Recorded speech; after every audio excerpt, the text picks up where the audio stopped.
Welcome into Overtime, presented by McDonald's, Dewey, Dailey, along with John Bruce for today's show. Episode 38 of Overtime. We're right in the middle of tournament time. Districts are now, well, actually all sectionals are over now. We're moving on to the district round. We have some girls' district finals coming up this week, D2 and D4 on Wednesday, and then D3 on Saturday. And then we have some district semifinals, I think, Saturday and Sunday, or Friday, Saturday, Sunday, down at the Convo. It's kind of weird. I know for sure Sunday with Thursday and Saturday. Thursday, Saturday, Sunday. Yeah. So, and then Monday for D2. Okay. So Thursday, Sunday, Monday. No, Thursday, Saturday, Sunday, Monday. So who's on Saturday? That's the second part of D4. Oh, okay. So D4 split between Thursday, Saturday. OU has a home game on Friday.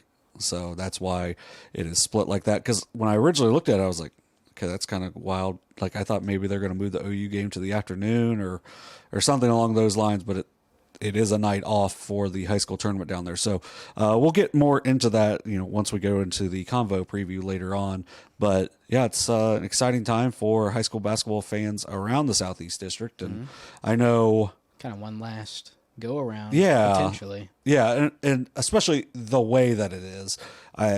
There could be district finals down there. There could be regionals still down there in the future, but we won't know that until hopefully May at the earliest, but it could be not until into next school year that we even find out what's going to happen with this. So I think it's important to go out, spend some time down there, be a patron to Court Street. I was going to say, for basketball junkies down there, it's going to be, 5 straight days? Because Thursday, high school tournament, then Friday, the Bobcats play, and then you have Saturday, Sunday, Monday. So that's 5 straight days of basketball down at the Convo. Yeah, and it's the best time of the year because, and it's high quality basketball. Yeah, Athens itself has a lot of good restaurants, but OU campus, I know there's a lot of bars and stuff, but the bars food is really good down there.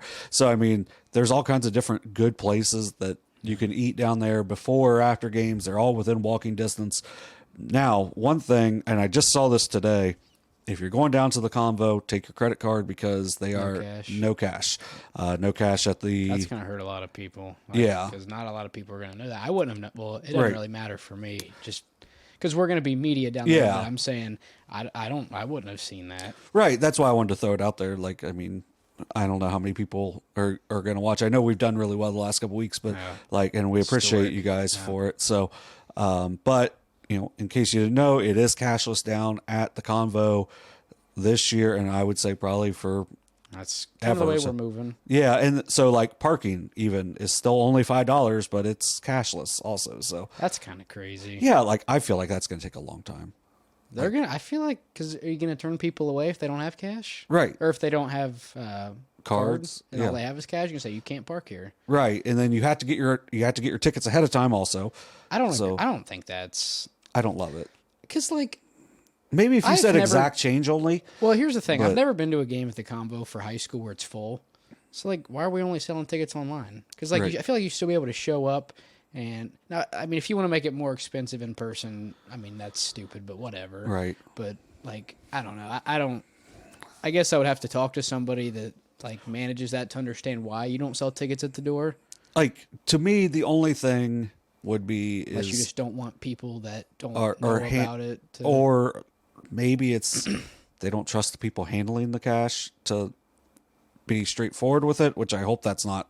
Well, you got to think they have people working the Convo when OU's playing there. So I mean, so I mean, get similar people, get students. I mean, I don't know. There's people that get paid a lot more money to figure that stuff out than just me and you sitting here. So I'm sure there's some rhyme or reason. I don't love the attempt to go cashless, even though I barely carry cash around, but still, carry cash, I I feel like the older generation. I mean, obviously for me, I keep cash with me, but I've had the same $50 in my wallet for 2 years.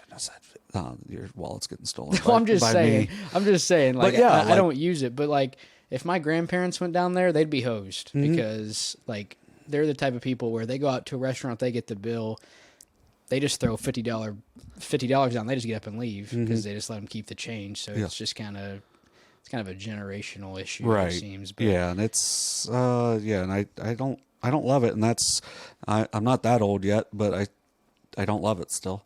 But luckily for the girls, I think Yes. Southeastern, I don't know about Wilson for D4, but I know for sure the Waverly downtown arena still accept cash. So Yes. if you're going to go to any of those games, you can still use cash to buy stuff. But pretty wild first week of the tournament, and I think it lived up to the hype that we sort of gave to it. I feel like the highlight of the tournament thus far is kind of in Logan Elm on boys or girls side, and that's kind of where we'll start. I know last week we started with girls and did boys last, but we're going to go back to the regular order that we usually do. So we'll do boys first. We're going to talk about some of the tournament stuff that's already happened, and then we're going to preview the games down at the Convo.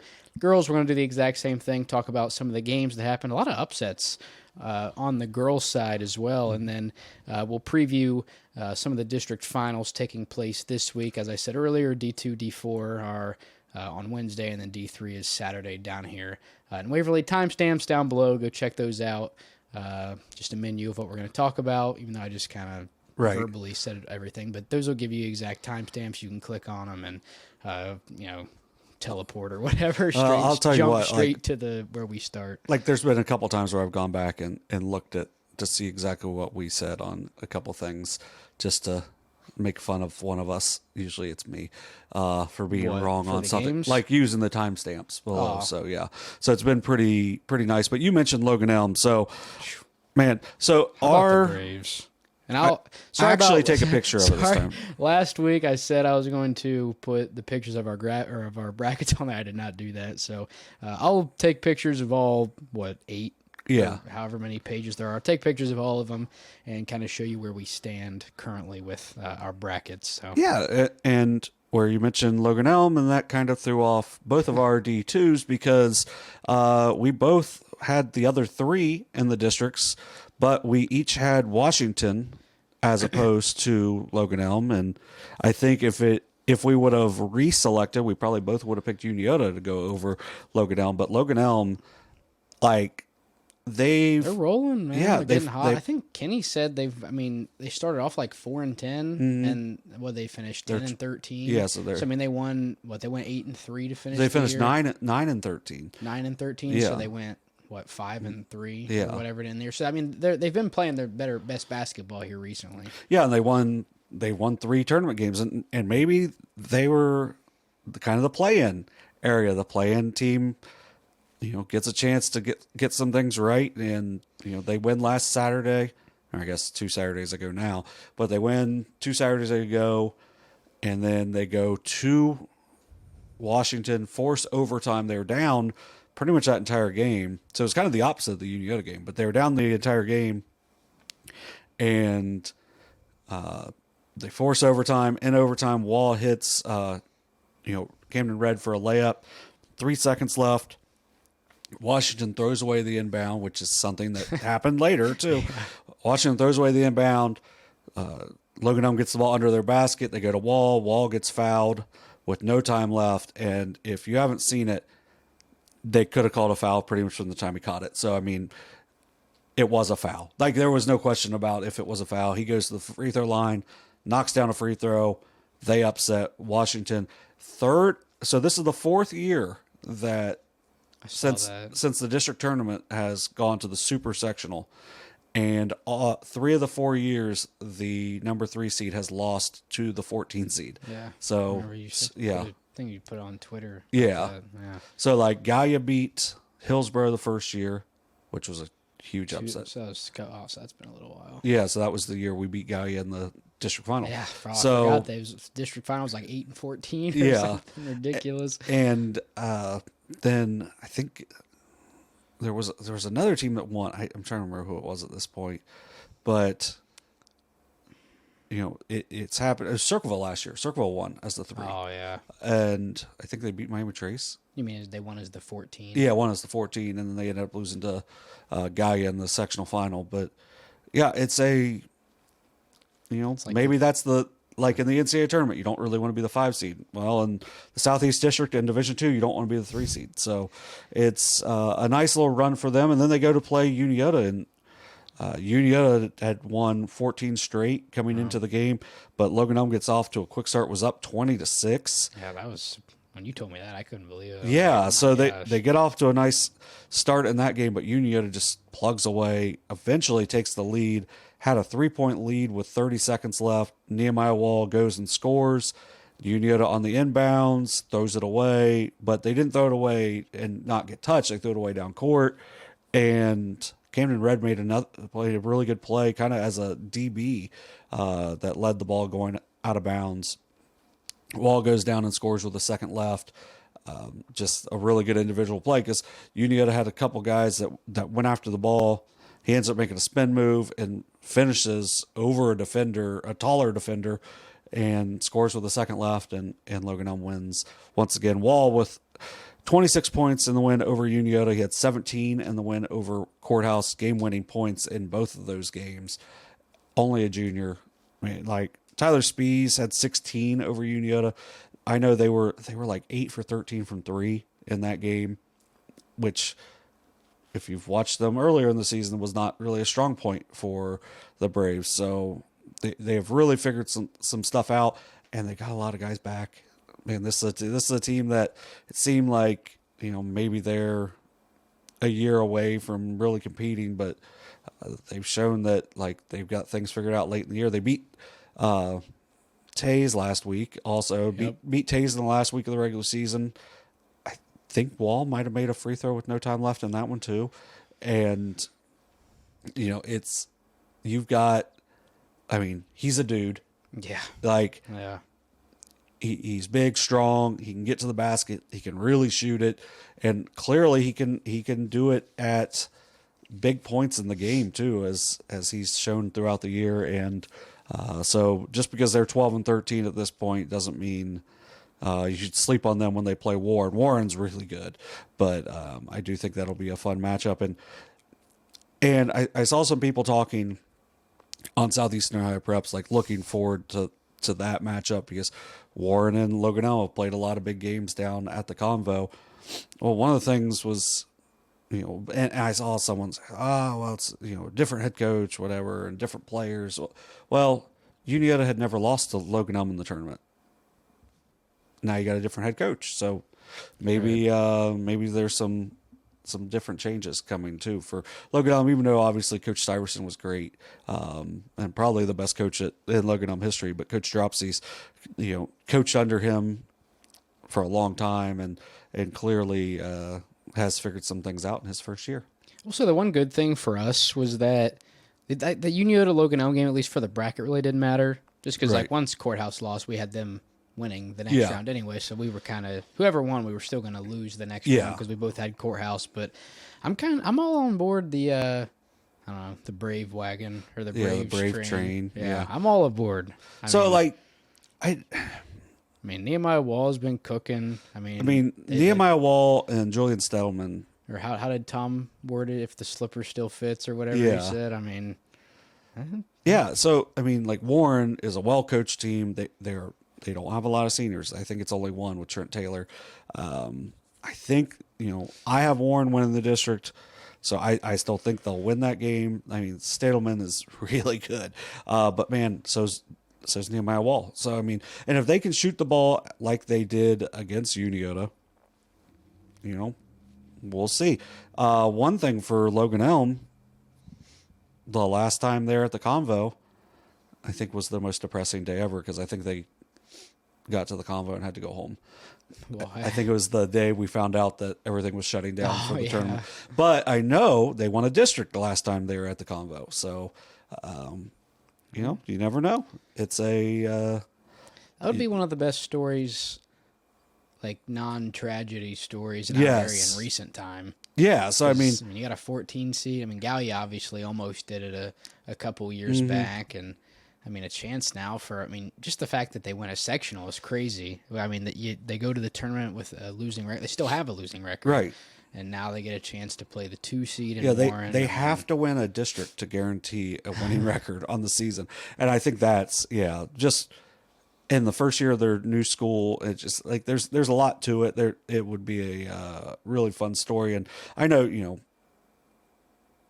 it's our area, so I think we're both kind of pulling for that. Ah. Even though we picked differently because Dewey has Marietta winning the district. Well, I also didn't expect Logan Elm to be Right. this far, right? Like, I mean, whether Unioto or Logan Elm wins that game, I'm still rooting for them against Warren. Just because, I mean, for us specifically, I know, like, if you talk about the southeast area, Warren and Marietta obviously in it, but like for us, not really in our area. So yeah, so like we'll root for whatever Division II team gets out just because it's our area. Right. But like Dewey said, it's like a subdivision for us. it's like, you know, I've got to see Marietta once. I haven't got to see Warren play this year. I've seen them play a ton before, but like I know these teams are really good. It's just, you know, we don't get to see them very often because it's so far away. I mean, it's a solid hour 45 from where we live. Right. So we can also talk about the New Lex Miami Trace. Oh game yeah, New Lexington beats Miami Trace at, I guess it was out of his hands at 0.2 seconds, close. but it was super close, and like it was about as close as you could get. New Lexington, Miami Trace ends up, I think they made a couple free throws. New Lexington tries to run some action to get a last shot, but they started it really late, but obviously not too late. But the shot goes up, and it was ugly. Yeah, it hit every part of the rim before it went in. Like went off the left side of the rim, backboard, right side of the rim, then it just rattles in, and it wasn't as crazy as the Kawhi shot to beat the 76ers, but it was very similar to that as like, okay, it has no chance to go in. Oh no, it is going to go in. Carson was like, I was recording, but I stopped because I didn't think it was going in. I was like, there's no way it went in and you didn't think it was going, to the point where you stopped the recording. And I watched it. I was like, okay, I mean, yeah. I still don't know how you stopped it, but like, right. I could see that because it bounced up off the rim twice. But yeah, that was a crazy finish. Obviously, for me personally, pulling for Miami Trace because once again, that's one of our coverage area teams. But now all we have in D2 is Logan Elm, and got to get behind Wall, get behind the Braves, and see how far they can pull the wagon. Yeah, I think our, for us, we're tied because you had Miami Trace going to the districts. I had Hillsborough beating Miami Trace, so then my New Lex pick topples that.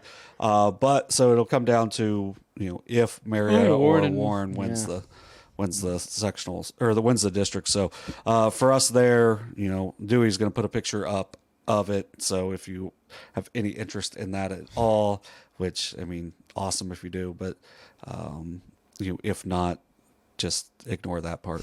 But going over to D3, we saw a couple exciting games Friday night at the Waverly Downtown Arena in Portsmouth, taking down Piketon in the first one. Not a necessarily close game, but anytime DeAndre Berry's on the floor, it's going to be entertaining. It was exciting. I tell you what, DeAndre Berry was it would it have been a 3 or was he inside? It was a 3. That would have been the highlight of the year. Yeah. That was crazy. Yeah, so he was doing, he's left-handed. And honestly, he's not the smallest dude. No. But man, he just does everything so smoothly. He went behind his back. It was a behind-the-back step back. Had his defender fall, but he missed the 3. So, so we weren't going to put it on our short of, sometimes you'll see it on TikTok. Breaker, but didn't make the shot. Yeah, but it was sick. And we made up for it later, too. He had a sweet behind-the-back pass to Breach, which you can find on SOSA Shorts. We only have 3 on there right now, but we look to. But also, if you're on InstaFace or Facebook or Facegram, I forget if it is one thing now. Yeah, but it's on Reels or is it called Reels on Instagram too? Is it called Reels on both? It just kind of goes, since it's all meta stuff. So it's on our Instagram. You can see it on Reels, and I believe it's all. Yeah, Kenny finally got it. Yeah, got it approved, even though it was clearly our own stuff. You're getting oh, it was non-original content warnings Yeah. on TikTok for posting our own clips. Which is pretty wild. So so that ended up being the play of the game, even though it would not have been. But no, it was after the fact too. I mean, I feel like for the first maybe half of the first quarter, it was kind of neck and neck, but I just think Portsmouth has really found their stride. That's kind of why I think both of us have them. Well, I guess you technically don't have them over Northwest because you had them over Adena, but we both had them winning the next round. And, I mean, I think that's kind of setting up for a pretty interesting matchup between them and Wheelersburg, but Wheelersburg got to get through South Point first, who we'll talk about here in a second. But one thing that was a big difference, I thought, for Portsmouth this game, then, because obviously we kind of saw them at, I'd say, rock bottom. Yes. I think that South Point game, the first time around, was probably as bad as they've been all year. I think Malachi Loper played extremely well and a lot better than, I don't know. Like, when I see a guy switch his shoes at halftime, that kind of makes me think it's something mental. Yeah. Now, I remember he started with, against South Point, he started with the pink shoes and he flipped it something out. This time he just kept pink shoes the whole time, and he had I would assume one of his better shooting nights he's had this season. Yeah, he was outstanding the other night, and that was a huge difference. I thought they were able to speed up Piketon, made them uncomfortable in the three-quarters court, led to a lot of turnovers early, but when they were in the half court, I thought Loper and Donovan Breach were really good, because Donovan Breach, he got injured in that South Point game, but he also, he didn't do a whole lot before he got injured in that game. But I mean, he had 20 points against Piketon. Loper had 15, and really it felt like both of them were just like playing at a really high level. And then, I mean, Barry, to go along with his highlight reel plays, had 23 points and 5 assists. So, and then threw a couple balls real hard. Throwing some absolute heaters around the hardwood. Some of them nearly causing concussion. I think he hit Breach like right between the eyes. Was it Breach or was it Livingston? Oh, it was Livingston. He drilled Livingston right in the dome. But Well, and like, you know, Livingston's a tight end too, so I mean, you know, he's used to catching passes. Right. But man, that had some heat on it. And to me, the one good thing for them is, you know, Portsmouth baseball might get off to a later start than what they've been doing lately, but I think those guys are going to be already in midseason form by the time they do get there, whenever that is, which could be a good bit later, because man, they're playing really well. I was really impressed with what they've been able to do, and I mean, obviously when you've got somebody like Coach Lyseth who's done so much winning, I believe Kenneth said he's close to 450 career wins, and you know, everywhere he's been, he's done some sort of winning. When he was at Unioto, he won a sectional, which was the first time in a few years there. And I know that the program would not have been where it was when Coach Hoops picked it up if Coach Lyseth would have been able to have a chance to stay longer. But obviously, I mean, he took Chillicothe girls to the regionals when they were not,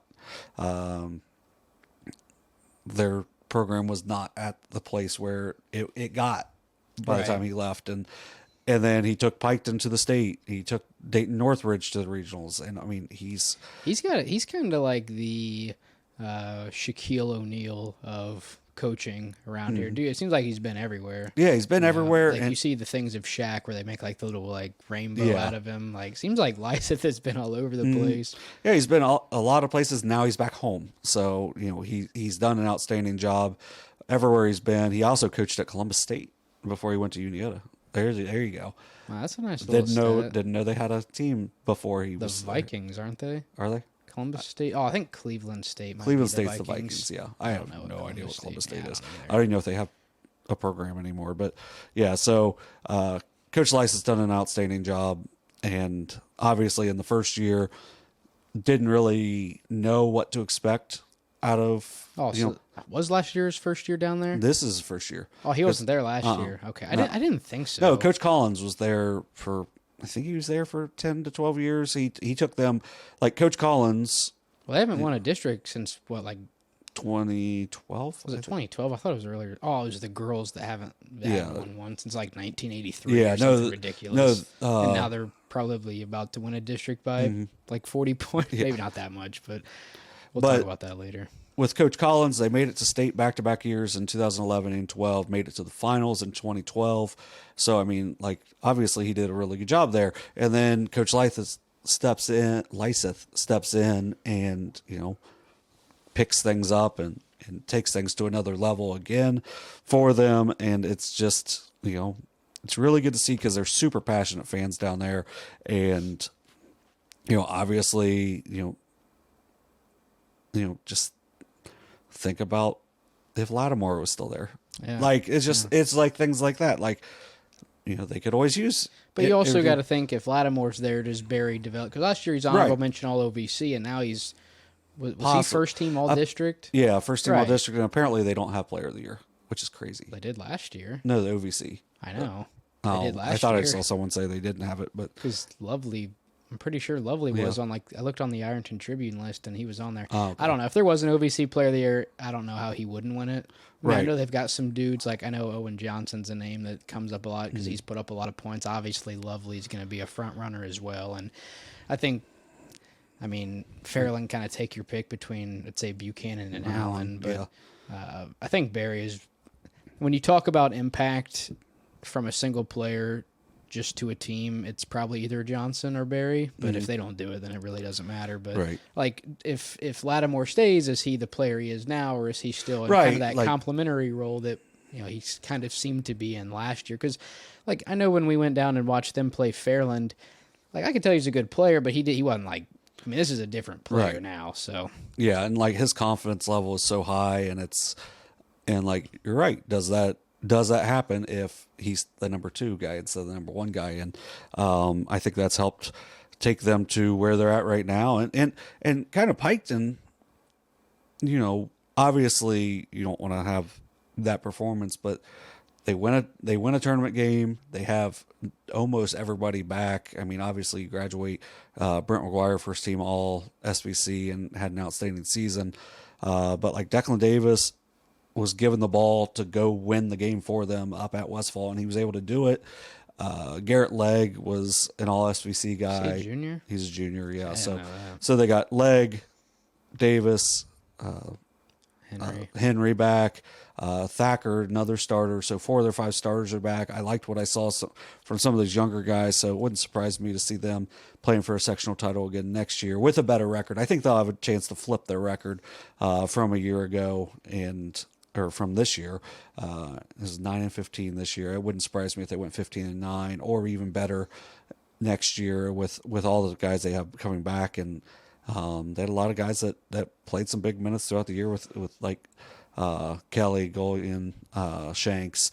Those guys all switched different roles throughout the year as well. So for Piketon, just good things are coming, and not just reliant on how it ended on that night.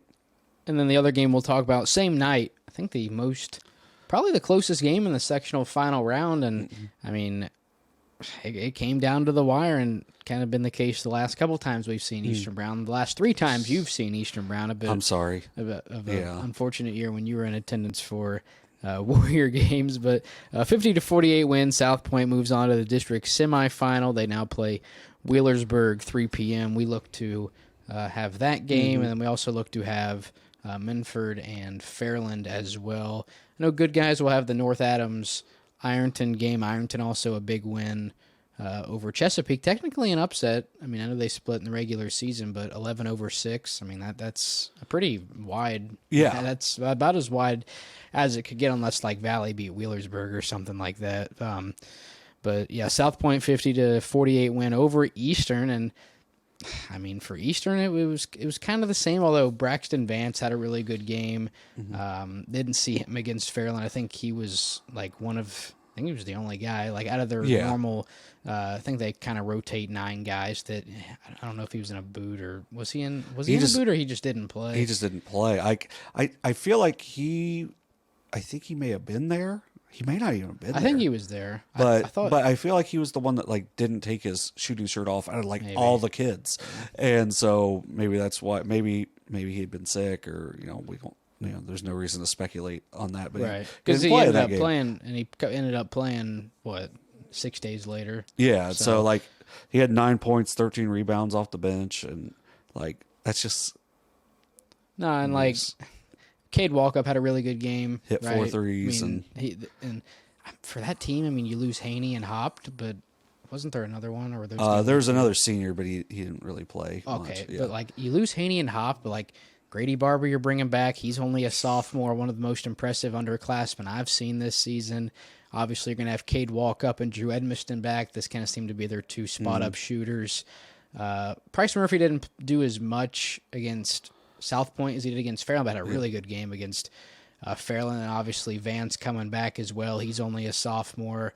I feel like I'm leaving somebody out, or did I? I think Kohler's coming back too. He played some minutes as well. I don't know if he logged any points, but he played meaningful minutes for them. The thing with how they play and with the coach you have, it's like they're gonna be ready to go. You're really well coached. You play a tough schedule. Like you're gonna be ready to go, and I think the big thing with them is you don't know when it's gonna be your night. Right. Like Drew Edmiston had some really big games this year. He didn't score against South Point, but like it's not like he played poorly. It just Cade Walkup was the one knocking down shots that night. Like he was like 4 for 6 from 3, and but Edmiston had a big game against Fairland. I mean, I don't know if it was a big game. It had a good. I think he had 11 against Fairland. Yeah, so I mean, and then like Price Murphy had a really good game against Fairland. Steal and the go ahead or to tie the game up. Yeah, and so like. He didn't play a whole lot against South Point, but maybe it just wasn't the right matchup for him. And it's just... Well, that was kind of the thing with them all year. Like, we would talk about it like, man, like, somebody on Eastern Brown scores 15 every night, but it could be like one of 6 dudes. Yeah, like, so you I mean, don't know. And I think that's the hard thing about prepping for them. Maybe you do know that, okay, Grady Barber's going to be the guy. Like, he's going to be the guy most nights. But who's going to be the second one? Right. Like Walkup was the other night, and Braxton Vance, but the game before it was Edmiston and Murphy. Yeah, so and then Hop and Haney were really good in that game. Hop didn't play. He didn't do as much against South. He didn't log as many minutes against South Point as he did against Fairland. So, I mean, obviously don't know what happened there, but they still only lose by 2. I mean, for South Point, obviously Caleb Lovely did what he does. Tough night at the free throw line, it felt like, for Lovely and kind of just for both teams. 12 of 26. Yeah, it was not a great shooting night, although they did make them down the stretch when it mattered. I know Smith, it was either Smith or I think it was Smith at the line, missed that last one that kind of left the door open. I mean, it was only 3 seconds. Barber got a shot off, hit rim. Yeah. Would have won, but second time Barber missed like a half quarter that would have. Because what did they lose? Oh, they would have tied Fairland. For Fairland, but obviously we're talking about 40-foot jumpers, so it's not even a jump shot; it's a heave. Yeah, so I mean, but I thought Haney played well for South Point as well. I'm guessing Hanshaw had a good game a decent overall. Amount of points and rebounds. He struggled at the line, but I thought he had a good game overall. But like we said, 12 of 26 for the team. Like they pretty much all struggled. Like even Lovely, like we thought with 6 seconds left, like he's going to make both. He made 1 or 2. Like I don't know if he made both in a pair the whole night. He did his first trip, and then after that it was off. But which yeah, could be something that's. You can't do that against Wheelersburg. No, you're gonna have to be much more efficient at the line than they were that night. But like the big thing with the Eastern was, I thought with South Point, I thought it was really smart to foul. Like, don't even give them a chance to make the three. And they did that against Fairland too. Yeah, they started fouling early, and I think that's obviously where coaching comes into play. Mm-hmm. When you can get a group of guys that young to buy into something like that, like I don't know, like. Obviously, with Haney and Hobbs being big parts of the team, like you might disagree with what I'm about to say, but it seems like they may have been a year ahead of schedule. Mm-hmm.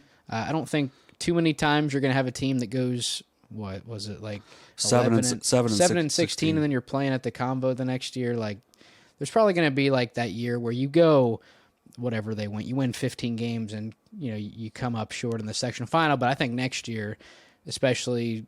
They're probably going to be a little bit lower than Division III. Mm-hmm. Like, I'd say expect a deeper tournament run for Eastern Brown next season. I expect them to be one of our teams that we talked about in the preview for next year. And, for South Point, at the beginning of the year, we expected them to be at the Convo, maybe not as the 8th seed, but this is kind of what we expected. We both picked South Point to beat Eastern Brown. I think maybe weren't expecting it to be as tight as it was, but I don't know, man. Well, here's the thing. Did we pick that before we saw them against Fairland? no, we picked After. Yeah. I mean, I still would pick South Point, although it ended up being... And the thing is for South Point, I mean, the one thing I would criticize South Point on, just from that game alone, is they let Eastern Brown crawl back into it a lot. And, I mean, we saw Wheelersburg against Minford. They fell down by, 10? Mm-hmm. Or it was close, at least 8, and they crawled back. And once Wheelersburg took the lead, that was it. Now, for Eastern Brown, they could never really get over that hump, getting it, especially in the second half. Down, what was it, 12-0 early? Well, but even in, late in the second half, they were down, 11 points, and obviously they end up cutting it to 2, but that was basically as low as they got. It kind of got stuck at 6, 7 a lot. But for South Point, if you let Wheelersburg creep back like that, they're not going to come up 2 points short. They're going to jump ahead 10 points. Well, and then our game on Saturday was Ironton and Chesapeake. Ironton took the lead. Chesapeake never, they got it down to 7 in the second half, and Ironton, kept their foot down, and, they weren't going to let that game get any closer. And that was, to me, the big reason why Ironton was able to, dominate that game. And I mean, obviously, Sean Terry was awesome that night. But although we're not streaming it, I think that might be the game I'm most interested in. Yeah. Ironton North Adams, because I don't know, Minford and Fairland should be pretty good too. We're looking to stream South Point, Wheelersburg, and then Minford, Fairland. I think good guys will have that last game. Yeah. And so for Portsmouth Northwest, hopefully somebody does it. I don't know if BMG's headed down there or not, but the thing for us is, it gets to the point where not everybody wants to go to the Convo. It's far. You got to buy tickets ahead of time. If you forget to buy tickets ahead of time, there's no point in going down because you can't get in. So we know Good Guys is going to do that game. They have a Shack team. So we're only going to do 2 games because it costs a little bit of money to do games at the district level.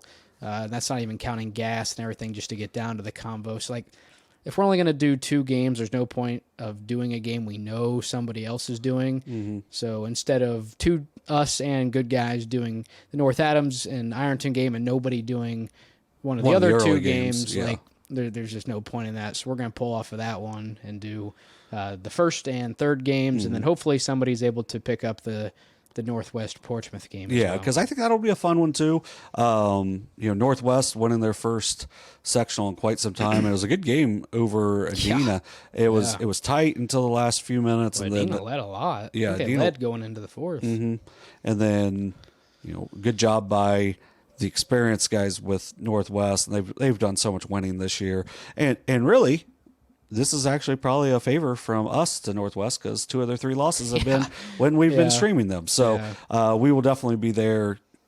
I mean, I don't know if, I assume Derek and Brock will be down there to give updates, but if not, one of us will give updates during that Northwest and Portsmouth game. Well, if all else fails, Carson will be there because Carson lives there. Yes. So we will definitely, if you can't find that game live streamed anywhere, which I find that very hard to believe that not somebody from McDermott or Portsmouth, although I know they were sectionals, but there were people down at Portsmouth streaming for Portsmouth. So I don't know. And I'm not sure what company that was or if it was just an individual doing it, but hopefully you'll be able to find that somewhere. I know we haven't made the official live stream post or not, but that'll probably come out as we get closer to the weekend. Yeah. So that'll be, some exciting games for sure. But like we talked about, I think, Carson's story is up on the SOSA Ohio page for the Northwest, and Adena.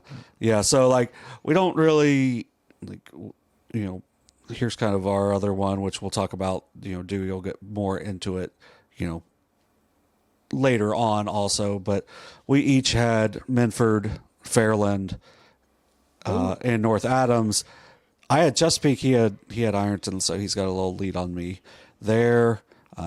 We both had different teams winning the district in that one, where we both had Wheelersburg over Portsmouth, and I've got North Adams over Minford. He's got Minford over North Adams for a final, which, I mean, next week we'll talk more going into district finals games because we'll be doing a pretty in-depth preview over each one of those games coming up also. But yeah, so that's our Division 3.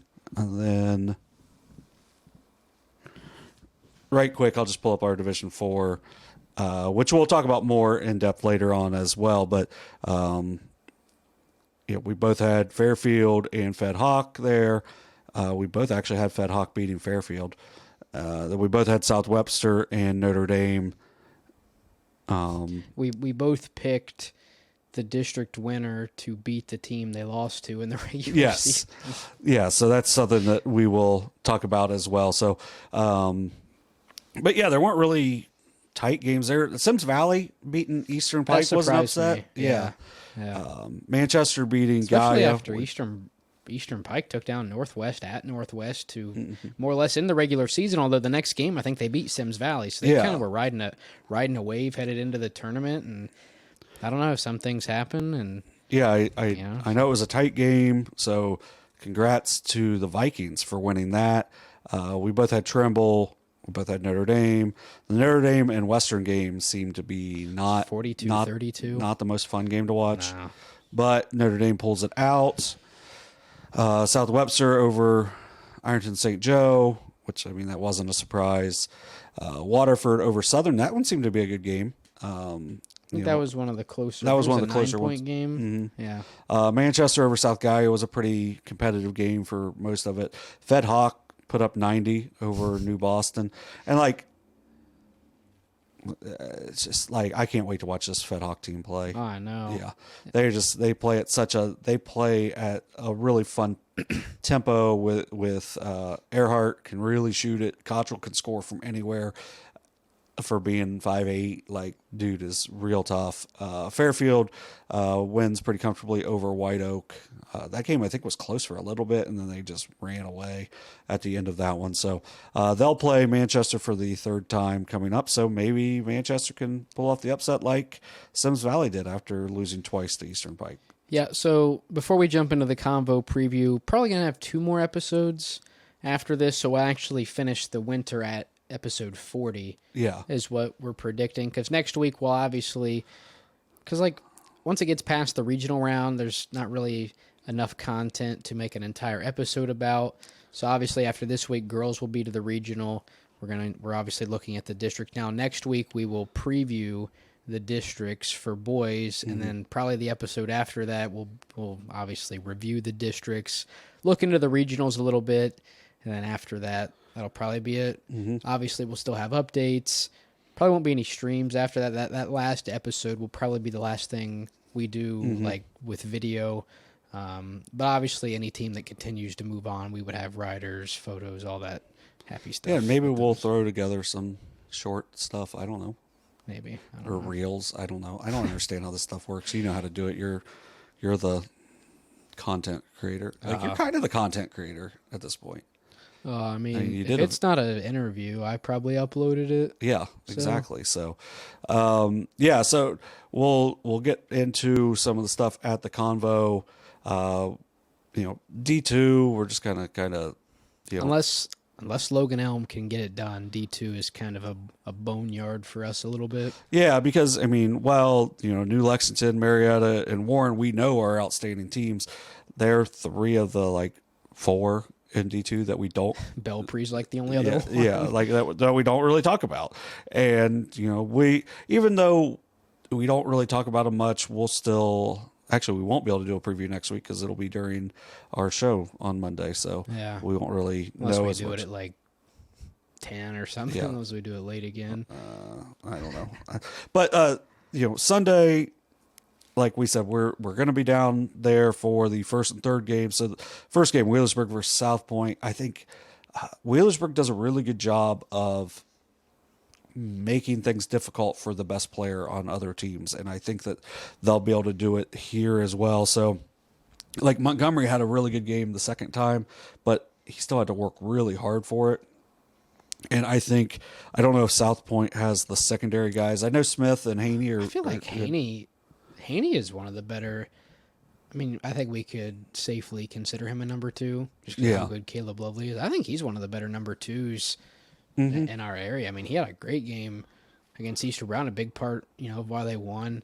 I think Smith can knock down shots from beyond the arc. I think Childers is solid. Yeah, Childers is very solid. So I think the South Point team, even though they have a lot of losses, Shaw also. Yeah, South Point has a lot of losses on the season, but I don't think they match up poorly with Wheelersburg. And I think that's the thing that's going to be really interesting about those games on Sunday is like all of these teams, like none of the matchups are like to me bad. I mean, Northwest and Portsmouth, which we'll talk about here in a second, but like Let's even just talk about it right now. Well, I was going to talk about the game we're going to preview. Northwest. I thought we were or done with South Point. Wheelersburg and South Point. So like, Lattimore versus Lovely is going to be really fun. Just as like those are going to be the two big scoring options. Wheelersburg really needs those sophomores to step up, and someone's got to step up and make some plays, or we could see an upset there because, if South Point plays like they did against Eastern Brown, Wheelersburg wins by 20. Right. Because they just seemed like they were just like, well, they couldn't close it out. Yeah, and they were going through the motions. But I didn't think they played with a ton of energy outside of the beginning of the game and beginning of the third quarter. And for South Point, I didn't even mention Wilburn. Yeah. Speaking of people that make it tough for the number one guy on the other team, Lattimore is going to have an awful time trying to score because that dude has a motor like, you can't imagine. So, and he doesn't start either. So or at least he hasn't I think he started. He started the Portsmouth, first time. Lovely came off the bench, but imagine you're Lattimore and halfway through the first quarter, these guys are conditioned, but you're a little starting to get winded a little bit, and here comes Wilburn, just fresh as could be, ready to just make your life awful for the next quarter and a half. And he does a really good job, and I enjoy watching him in their offense because you ran the same offense when you played for me, but I coached the same offense, and I don't know if I had a 5'8" dude running one of the spots that Wilburn does, but he does it really well. Setting screens, rolling to the rack, something you'd think maybe Haney or Hanshaw would be doing, and I think Hanshaw did a little bit, but a lot of the time it's Wilburn, and I think he got sent to the line a couple times, drawing fouls on shots, and plays a lot bigger than how big he actually is. Right. But, he's tailback. So Right. Yeah, he's a tough kid. So I think that's going to be a fun game for sure, and that's one of the big reasons why we are going to be streaming it. So, Northwest and Portsmouth. This game, so if you go back, I'm going to show my age. When I was little, there is a 0% chance this would have been a Division III game. This would have been Division II. Probably. Well, Portsmouth was a good bit bigger, but Northwest was a good bit bigger for a while. So this was if you would have told me even when I was in high school that this was going to be a Division III game, I'd have been like, I didn't know this were schools because we didn't have as much internet. But no, these are two Division II schools for a long time. Now they're very comfortably in Division III, and then who knows what division they'll be next year? Probably Division V, but I don't know for sure. But yeah, I don't know. This is to me the one that I don't know if it's the best overall matchup. I think you're a little more. You seem to be a little more confident than me, which is ironic because you didn't even have Northwest moving on to this round. I don't know, man. I've said it a bunch. Portsmouth has been up and down, but they've been a lot more up than down recently. And we just saw Northwest fall to Eastern Pike, who just lost to Sims Valley in the sectional final. And what else happened? And they just snuck by Adena after beating them by 17 in the regular season. I say snuck by; they ended up winning by 10, didn't they? But it wasn't that close. I think to me, I don't think what Portsmouth did against Piketon with that 3/4 court press, I don't think it'll bother Northwest as much because they are so experienced. And they have more ball handlers. Yeah, they have more ball handlers. I think Lentz is a really tough matchup for whoever. They got 4 seniors that. Yeah. Lentz, Lewis, Bolin, and Jenkins. Jenkins. And Jenkins shot the ball really well against Adena. And all those dudes, none of them are scrawny. All those dudes are filled out. So yeah, they're it's a well put together. They're strong physically, so I don't think they'll be intimidated. Yeah, they're not going to get bullied around. They've got to shoot the ball well. That's the biggest thing. They've got to shoot the ball well because I think Portsmouth can do enough things to where it's going to be a tough matchup. I think Portsmouth wins, but I do think this has the capability to be really fun because if Lentz gets going, Bolin gets going. I think this could probably be the highest scoring game we have. because I don't know. In games we've watched, it doesn't seem like either team's strength is defense. Right. Because, like, Portsmouth lost or won, but, 42 points, that's probably a little bit on the higher end for Piketon. Now, granted, towards the end, Right. Lyseth got in his deuce cats, and some points were scored. Oh, there. that was fun, though. Oh, that was the best. Yeah. That was the only time we kind of saw him show any, Yeah. enjoyment. I'm because sure once he got to the locker room. Coach Lyseth's very even keel and everything. And then, I forget the kid's name. Carter. 44, wasn't it? It was John Carter. Yeah, John Carter scored inside. He was amped up, and then Coach Lyseth was kind of like trying to calm him down a little bit, but smiling at the same time. And then Nathaniel Berry hit a 3, and the place went crazy again. It was a deep one too, wasn't it? Yeah. It was a fun. Like, to me, that's what you want when the kids that don't play a ton get in. You want to see them have success, and that was so. Well, and I could probably save it for our final one, but we almost saw it on Saturday when what's the football player's name? Noah Patterson. Noah Patterson gets in at the end of a game, and obviously Ironton's beating Chesapeake by, I think, 20-something or whatever, and he launches like a 25-footer, and did it hit the rim? Like, did it almost go? It was, but like if he makes that place, we're on the Ironton side, and that place would have erupted. Yeah, that would have been really fun. And they were erupting for layups before. So if you saw the last few minutes of our broadcast, you saw a lot of people's heads because it was just I like where we were able to be at with Jackson, but like you're still behind people. Yeah. So if I would have known that after the Nelsonville game, a large majority of the media that was there for that first game. Yeah. A lot of them left for the second game, which, like, in terms of final score, didn't end up being a whole lot different. But if you've ever been to Jackson, they have that raised, media section. And we were right off to the left on, like, the ground floor. And if I would have known a lot of the people there were going to leave, I would have put the camera on the elevated section. So obviously people standing wouldn't be a problem. But, luckily for us, we're not going to have that issue the rest of the year because, like, at the Convo, you're above everybody. At Southeastern, you're above everybody and in front of some people as well. But obviously, and I think that's the only time that's really been an issue this year. Obviously, we had some problems with that at Miami Trace last year, but when we were there this year, that wasn't an issue. So yeah, it's just one of the things that we're talking about high school gyms, yes. right? And not all these gyms were built with like streaming in mind. So yeah, it is what it is. Yeah. Then next one, which we will also be streaming, Minford against Fairland. I think this has a chance to be like a sneaky good matchup. I don't know if Fairland has the size to deal with what Minford can do because I don't know if you need size to deal with what they do because do we need to bring up how Wheelersburg isn't that big? Right. Exactly. I think, with Buchanan and Allen, it's hard to keep those guys down. And then Will Davis is outstanding as well. So I just think Keegan Smith and Noah Markham have to play well. That's a big thing to me for Fairland. And we saw them against Eastern Brown. They made enough plays. Obviously, Markham hit the game-winning 3, but they made enough plays down the stretch, the bigs did, to help them win that game. The guards are going to keep them in it, but I think it's the bigs that can put them over the top in this. They got to make it to where Bennett Kaiser doesn't have 20 rebounds, which he can definitely do. And, Kaiser, I think even if you're physical with him, he's just so long and he moves his body so well. For as big as he is, and as many, we've seen him, 3 times this year? Mm-hmm. I haven't seen a dunk yet, I don't think. Mm-mm. Saw him try for that one at North Adams. Man. Yeah.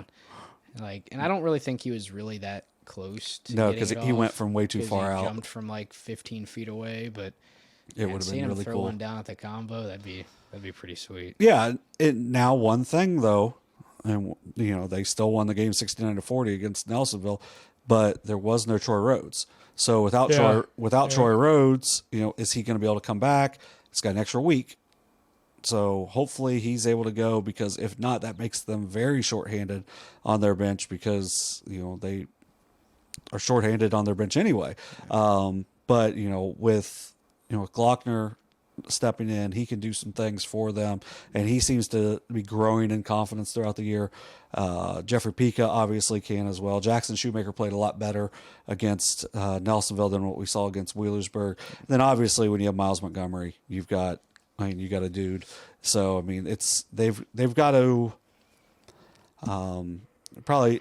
Hopefully they don't feel like they have to make up for last year because they didn't play well at the Convo, but they get a chance to go down and maybe make a statement. But I mean, Fairland, it's going to be, I think it's going to be a heck of a game. Yep. And that's why we're streaming it. Right.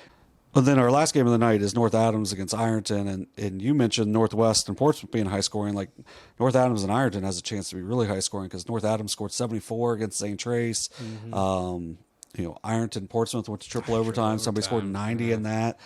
Not like, I won't say the teams don't play a ton of defense, but I don't think that defense is the number one priority. The pace is a little bit more priority, and I think that this has a chance to be a really high-paced game and should be really fun. And, we're not going to be streaming it, but Good Guys Radio will be. I believe it's Good Guys Radio TV on the YouTube. No, they do a good job. Man. Yes. Those guys are busy, man. Yeah. I mean, they put out something this week, and like they're doing a bunch of games because they got to go Ripley and Fayetteville also. Well, and like that one night, it was the night the night Wheelersburg and Lynchburg played. I don't remember what game was at Waverly, or maybe it was at Piketon. Piketon or Waverly, they had a game there. And then they had to go all the way up to Chillicothe for the Wheelersburg-Lynchburg game, which also makes like no sense. Why are those two teams playing a sectional semifinal there? Which didn't really work out because, Chillicothe's internet is kind of, but yeah, but still, I mean, those guys are covering ground, and man, I don't know, they get after it, and they do a really good job too. Yeah, and that's another reason why they can take that game. It's their people, and they do a good job. So if maybe we didn't think they did as good of a job, or or they weren't good guys, maybe we jump on that one too. But well, I mean, even down, what Shack game did we do? Eastern Brown and it was South Point and Eastern Brown. Oh, yeah. I was saying like, man, these guys over here have got bleacher seats over here. Yeah, they're smarter than us because. Like, the thing at Waverly is awesome. It's the best seat, but you're still sitting on that like wood bleacher. That's not the most comfortable. And I mean, they bring those little bleacher chairs that you hook on, and I mean that would have been a difference maker, especially when you sit there for 2 straight games. That's a big difference. Now, obviously at the Convo, we're not going to have to worry about that, or really, I don't think anywhere. I don't think we're going to be in bleachers anywhere else we go because it's just going to be Southeastern and then the Convo a couple times. Well, 3 times for 6 games, I think. But they're good guys, as the name implies. So. Yes, I agree. But this game I think could be really fun because we obviously saw Sean Terry have a really big game, but Braden Schreck scored 1,000 points for a reason. So Ironton's got a variety of guys. Ashton Lane and Braden Thacker were unreal, like protecting the rim the other night. So that could be a big thing to watch for North Adams because where they're pretty undersized, even though they rebound well for being undersized, it's still, if you're getting blocked 6 or 7 times like Chesapeake was, it makes things a lot harder to score. Well, and like the one thing I'll say about Ironton is it blows my mind like how under the radar Braden Schreck has been in like the lead up to this district semi being the team's leading scorer, and how like unmentioned he's been. It's like nobody even talks about. They're like, Sean Terry. Like, this kid's an insane athlete. I mean, let's be honest. Most kids from Ironton are, but this dude is like, the Ironton standard. He's still among the top of the dudes that are there. I mean, he's going to Notre Dame for a reason. Yeah. Right. But like, this dude Braden Schreck scored 1,000 points, and like people aren't even talking about him. Yeah, and he's only a junior. He's. I don't he can score. I will say, the flight path on his shot is kind of gross. Yeah, to me that's the only thing. I saw him shoot free throws. I was like, man, that was a laser. Yeah, but I mean, it goes in. So I mean, who cares if it goes in? But a little low arcing on his number. But he scored 1,000 points, so it's like, you really gonna dog on somebody for that? They scored 1,000 points. So like, and that's but that does partially go into like my thought on this game is like, Ironton doesn't shoot the 3-ball really well. And North Adams, I think Terry lit it up against Chesapeake. Yes. Well, and like that's the big one. You slow down with what Terry can do, and I mean that was part of the reason he scored like 16 points a game last year as a sophomore. He scored like 4 more points a game last year than he did this year. But man, he can get off and could really get going for him.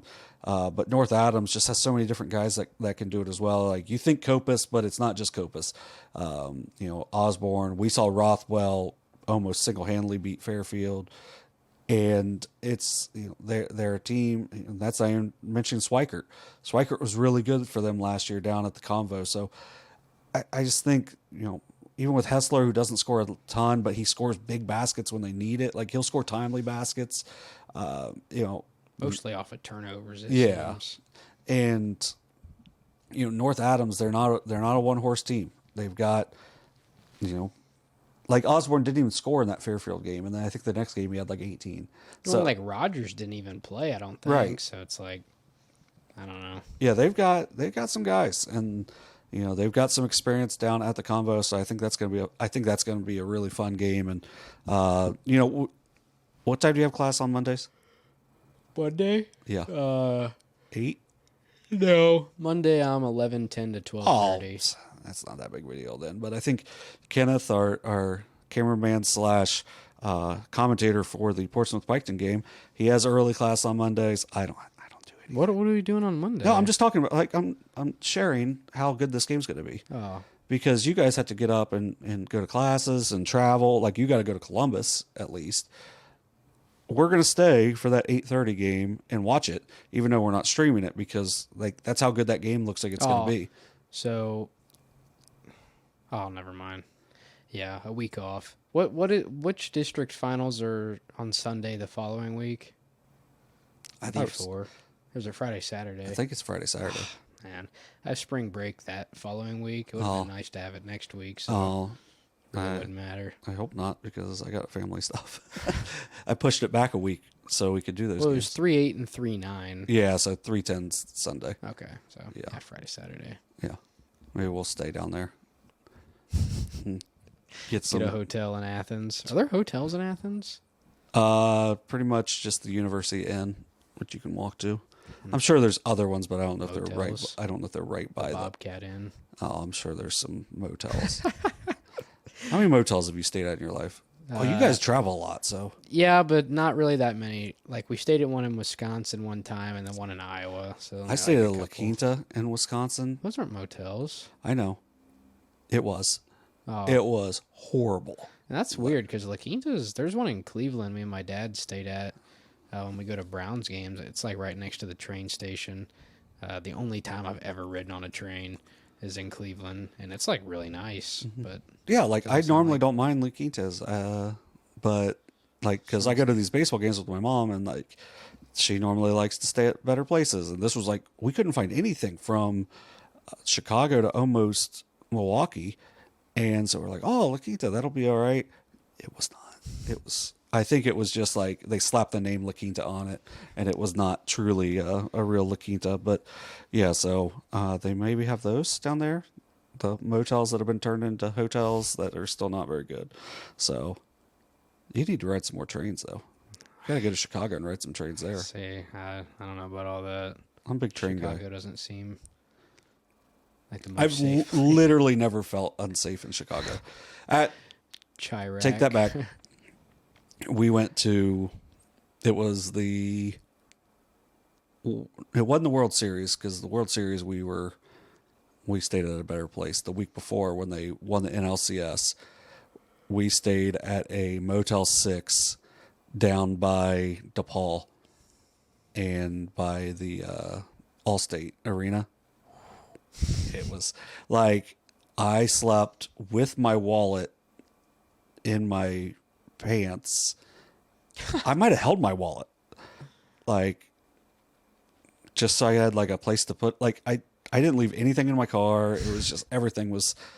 I don't even know if I locked my car. I think I might have just left it unlocked so people could just break into it, but nothing happened. All right, let's talk about some of these D4 games coming up. A couple on Thursday, a couple on Saturday. South Webster, Sims Valley, who just took down Eastern Pike. I mean, don't know a ton about Sims Valley. I know Brock interviewed a couple guys. They've got a couple. Sims. Ethan Smith averages 15.3 points a game, 6.6 rebounds a game. Jacob Cade, 7.5 points. Will Jones, 8 points. Aiden Smith, 8.7 points. So they got some guys that can score. A lot of juniors, a lot of seniors on their team. I don't know how they match up in this one with South Webster. I'm thinking this is going to be a Jeep rolling, but the Jeeps also lost in the district semis last year to a Notre Dame team that they probably should not have lost to. So we'll see. I think this is going to be mostly I think this one leans heavily towards the Jeeps. I mean, we both have the Jeeps making it to the regionals and then kind of seeing from there where they would play each other, which is really fun. But yeah, the Jeeps are kind of rolling again. They beat North. Does the Jeep hop? I think the Jeep hops. The mascot, once again, best mascot in Southeast Ohio. I'm saying like in Popeye, is it hop or is it just like walk around? I'm assuming it hops. Or crawl. I don't know. It looks like a kangaroo. It looks like it walks on two legs. Mm-hmm. But I don't know for show. It better show up to the combo. It better be at the combo. I mean, if it's not at the combo, that's why I'm going on Thursday. I'm going on Thursday just to see the Jeep. Get a picture with it. Yeah. It's like the one thing on my bucket list I haven't crossed off yet is get a picture with the Jeep. I've seen him twice, I think. Mm-hmm. Maybe once. It got a lot of screen time at with the regional. Game. Yeah. Yeah, against, was it Meadowbrook? Yeah. Or was that the game before, maybe? I don't remember. Whoever South Webster played, it was there. And it was Meadowbrook because Meadowbrook won. Oh, yeah. No, I didn't see it, but it was down at Shawnee. Because you were there and you took a picture of it and it was just sitting there. Yeah, I love the Jeep. A couple other games. Notre Dame, Trimble, Fairfield, Manchester. They're meeting for the third time. And then Fed Hawk and Waterford also playing as well. So. Yeah, so our picks were South Webster versus Notre Dame and then Fairfield versus Fed Hawk. I don't really see any reason why it would be elsewhere. Notre Dame obviously got to the district final last year before losing. Fairfield. Who did they lose to? Fed Hawk. Fed Hawk. Yep. So Fed Hawk beat Notre Dame last year, and Notre Dame actually had an injury in that one. I think it was the Barbarous kid got hurt early and was playing really well, and that was kind of the difference maker in that game. Fairfield lost to Green last year in the district final. Yeah. I didn't know Green won a district final last year. Yeah, they were very experienced, but yeah, they Abe and Gabe McBee or whatever. Yeah, and that was, I think it was Abe was back. I think Abe was the one that was back. Either one, but blew their knee out at the beginning of football, didn't get to play, and then played in one game this year in basketball and got hurt again. So, a really tough season for the Bobcats. Coming off of that from a year ago. But yeah, the only team that did not make it out of the 4 high seeds this year was South Webster, as they lost to Notre Dame last year in the district semis. I think it's going to be the teams we picked. Yeah, I think it's going to be the teams we picked. South Webster seems like at times they can let teams hang around. I don't know if they'll do that with Sims Valley. I don't think they will, because I think they really want to get that rematch with Notre Dame after Notre Dame put it on them in the regular season for them. Fairfield beat Manchester twice. Once was pretty handily. I'm excited for Manchester. It's been, I think, 12 years since they made it to the Convo. So 2012 or 2013, one of the 2 years. They had a nice little run, and then they had been way down for the last few years. So I'm pretty happy for the Greyhounds to make it there. And then Fed Hawk, 2 outstanding seniors. Seems like they're playing really well.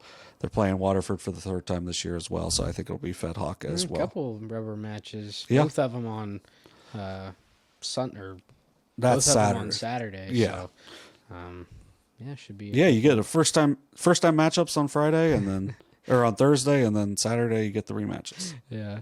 All right, let's talk about some girls basketball. A lot of upsets down here at the Waverly Downtown Arena. We'll start with the number 2 seeded Peebles They Indians or the Warriors? Peebles Indians. Indians. Right? They fall down to number 11, South Point. And while we haven't talked a ton about South Point, one thing we did mention is like they've probably been the most under the radar team, boys or girls, in our entire area because they're playing in the same conference as Fairland and Portsmouth. It's 2 1 seeds, one in Division 2, one in Division 3. And, I mean, here they are, a game away from a district title of their own. As the 11 seed, they take down Peebles. They're now slated, as I said, take on North Adams. I think that's the middle game. Yes, that's the middle one. So that'd be 1 o'clock this coming Saturday. But Saratina, I believe, is kind of how it seems to be pronounced. Saratina Jackson for South Point. She has 17 points, 8 rebounds in the game for the Pointers. Obviously, you're going to look for her to be a big impact player against North Adams, a team that Peebles went 2-1 against in the regular season. So, I mean, just based on them taking down Peebles like relatively handedly, I mean, I think they won by double digits, didn't they? So, I mean, with North Adams being a higher seed, maybe. Which I picked. I did pick North Adams over Peebles, and this loser picked Peebles. Which he tried to trash talk me about. I thought I could have swore I picked North Adams, but you did not. No, because I was the one hyping up the rematch on Route 32. Well, see, because I thought I took North Adams girls to win a district, but not their boys. But I guess I just had both of them. No, I took them both because you love the Green Devils. Yes. But once again, Saratina Jackson had 17 points, 8 rebounds for the Pointers. With the loss, that kind of puts a period at the end of the career for Peyton Jackson. Johnson. Or Peyton. It's Peyton. Oh, Peyton Jackson's the guy for Fairland. Yeah, Peyton Johnson. What a run it's been, not only for her, but like the last 8 years for Peebles. I mean, you go right from J.C. Justice to Peyton Johnson. I mean, that's a pretty solid passing of the baton there. What would that have been, 3 years ago? Yeah, they played together when Johnson was a freshman, and they got to the regional final, lost to Berlin Highland, and then just outstanding career. I don't know if she's going to go play anywhere, but I think if she wants to, she could because I mean she's player of the year, and I think they're District 13, I believe. 14. Are they 14? District 14 player of the year in Division 3, and I mean, there's a good reason for that, right? I mean, she's been crazy the last couple of years. I only got to see her in person once. It was that game down at Menford that they lost in. I think that was a sectional final last year. But I mean, you were feeling great that day. But I mean, a great career for her, and I mean, I don't know. She definitely has the talent to go play at the next level, I think. Didn't Justice go play somewhere? Western Carolina. Western Carolina? Yeah. I believe she's still there. Yeah. I don't know. I don't know a lot of people that, or maybe she went to Coastal.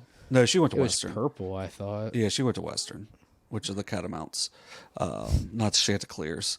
I don't know a lot of people that go down to the Carolinas and are like, hey, I'm gonna head back to Southern Ohio. Like I'm gonna stay in the Carolinas. So yeah, I think she was down there. I think she was playing big minutes a couple years ago. So I would guesstimate that that's probably still happening. But yeah, for the Pointers, you know, when 4 of your losses are going to be to Portsmouth and Fairland, like we knew that they were going to be at least tough because like they lost by 3 to Adena, and we talked about that game. Oh yeah, she's going to Rio. Who? Peyton Johnson. Oh, okay. Yeah.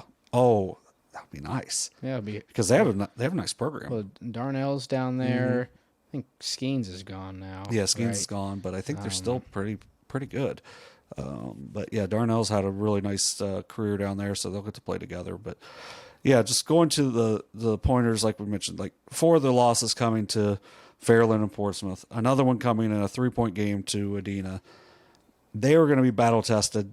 They beat a pretty solid Southeastern team by 9. Then they beat Peebles, who's also very solid, by 9. They're going to play North Adams in the district final. You know, we will see how that goes. But shout out to the Pointers for making a deeper run than I think most people outside of their locker room or their area probably thought. So it should be a good matchup. No, I think this is going to be another game good guys will have as well, with North Adams being in the district final. That'll be one I'll keep an eye on, because, like, I don't know. I guess I kind of overestimated how good River Valley was, because North Adams handled. I'm really glad I ended up picking North Adams there, because you thought about that one for a while. Yeah, that one was tough, but North Adams takes care of business. Hopefully for South Point, this isn't the same fate as it was for, what are they, the Raiders or the Vikings or something? Raiders. Yeah, the Raiders of River Valley. But I mean, hey, go shock the district. Win a district title as the 11th seed, because it's not too often you get to win a district, let alone as a seed outside the top 10. And another upset in one of the other district races as Federal Hocking takes down Adena. That's the 9th-seeded Lancers taking down the 4th-seeded Warriors. Brinley Cottrell leading the way with 23 points. Michaela Nelson with 14. Takira Walker with 8. It's a tough shooting night for Adena. Yeah, 1 for 11 from deep, only 28% from the field. A lot of the points in this game, it sounded like it was really physical. A lot of points coming from the free throw line. Marley Hockham with 13 points. Emma Garrison with 11. She ended her career with 1,279 career points, which is good for 29th in SVC history. And SVC's had some outstanding players. I mean, she passed Cindy Noble, Hauserman, who went on to, only play at Tennessee and win a gold medal. So, I mean, when you pass players like that, you've had a great career, and Garrison did for sure. But yeah, Federal Hocking, just really impressive. Like, they play in that really tough TVC Hocking. Yeah.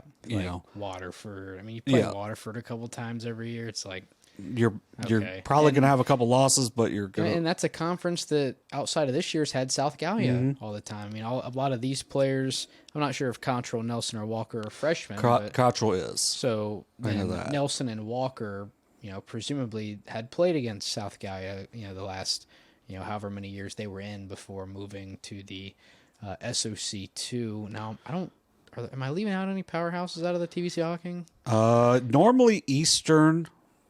Megs, but they were way down this year. And obviously, you're probably going to play the TVC Ohio teams at least once. So, like, you're going to have to deal with Era Levy. And, I mean, we know how good Vinton County has been, the last 5 or 6 years. Belpre and Trimble are in that. Trimble's been, I mean, maybe they've been good. They've been really good. Belpre had a decent season.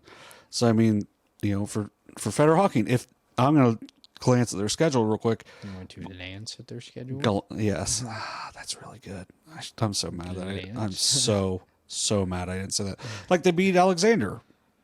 I mean, Alexander had a good... Huntington. Yeah, they lost a 10-point game to Warren, who I watched Warren against Fairland the other day, and if they didn't get off to such a slow start, that may have been a tighter game than what it ended up being. They beat Waterford once. They lost to Fort Fry in a tight game, which Fort Fry is who I think Portsmouth's going to have to beat to win a regional.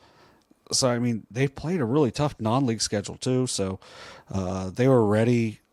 They lose to Waterford and Marietta late in the year, but then they beat Nelsonville twice. They beat a really good Adena team. I mean, you don't win 21 games on accident if you're Adena. So, I mean, it was a really good win for Federal Hocking. I think with Adena, you're going to graduate some really talented kids and that have done a lot of winning. And if you look back at the history of Adena basketball, it's been a great run. Like, I'm gonna just pull it up really quick. It's just it's been a great run just because they won the first ever state championship in girls basketball. They they won another state championship in 1994.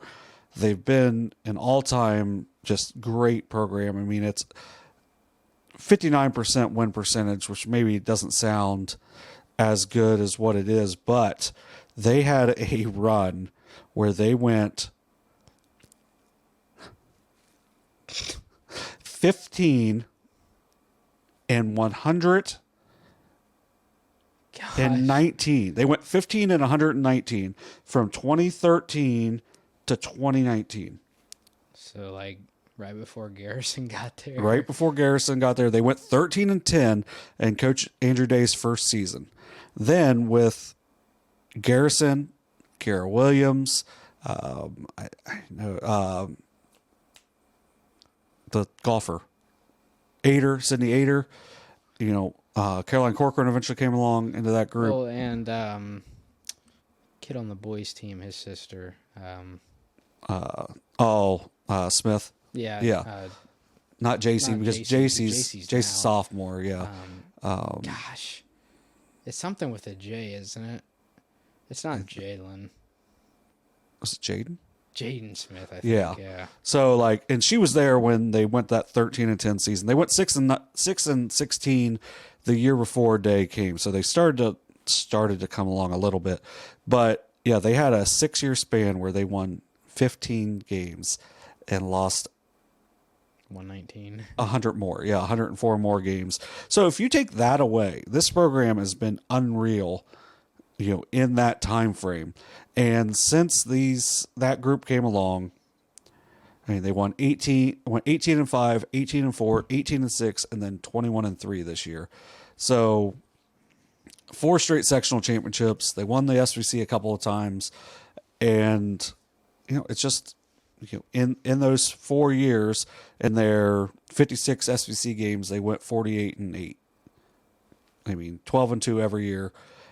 It's just nothing to hang their heads on. Maybe they came up short of their ultimate goal, but at the same time, it's just been a really good program. And Emma Garrison and Kara Williams, Sydney Ader, Caroline Corcoran, and that group really have a lot to be proud of. And then you got Marley Hocking coming back, you got Cameron Sowers coming back, you got Corinne Day coming back. So I mean, maybe they're not going to be expected to do what they've done the last 4 years, but it wouldn't surprise me if they're going to be pretty solid again, because I know they've got some good young talent coming back. And then obviously, I mean, Hocking had a great year overall anyway, but then some of those other kids really stepped up in big roles throughout the year for them as well. So I think that one definitely broke my bracket, because I had Adena winning the district. You had the Senators from West. So that's still on the table. We'll talk about that in a second. We've got a few other district finals coming up this Wednesday before the D3 ones on Saturday. A couple over in, Panthertown. Over at Southeastern at the Larry, at the Larry Jordan Gymnasium. The first of which will be a rematch of last season's regional semifinal between Unioto and Fairland. One that, kind of had a lot of hype about it, and then Fairland was just like, I don't know what all the commotion is about. Right. We're just going to win this game by almost 20. No, they won it by over 20. Oh, but they won. I know you're not big on math, but that's 27. It's 27. I thought it was 17. No, read it again. 88-61. Yeah, you're not in math classes right now, right? No. All right. I just got a 99.9% in a master's level math class. So, your boy is super smart. He's not. But yeah, I mean, a big win for Fairland last year. They would go on to the state tournament, make it to the Final Four before falling to probably some Catholic private school. Nope. Oh, no? Nope. Don't read into the hype on Southeastern High Preps. It's like, once you get there, you're going to lose to a private school. No, they lost to a very public school that had five senior starters that were all 3-sport athletes that had played I think they had played 4 years of varsity basketball.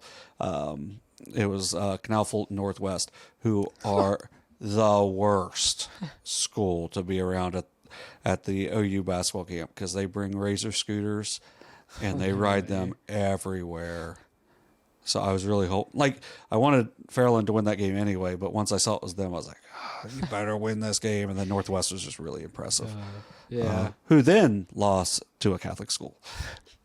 That's usually what it comes down to eventually. But, I mean, with this game, it's almost just a mirror image of last year's. Because, for Unioto, if you look, obviously, with the regime you had to start the year, you don't have Book, you don't have Maya Hamilton. But other than Book, it's more or less the same team. Mohan, kind of the biggest loss, but, she was the 6th or 7th person off the bench. And then, for Fairland, you lose Tommy Hinkle, and I think that's the older Barnett's sister started, but she didn't play a ton. But she was another really good shooter for them. I think she might have hit a couple shots in that game because it felt like everyone made a shot, like a three for Fairland. They scored, 88 points is nuts in any game.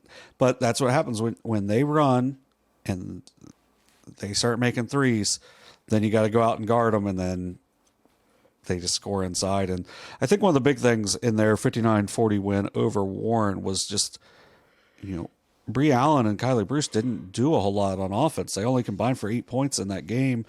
And, because of that, I expect them to have big games on Wednesday because, they didn't really have to. I mean, they still beat a really good Warren team by 19.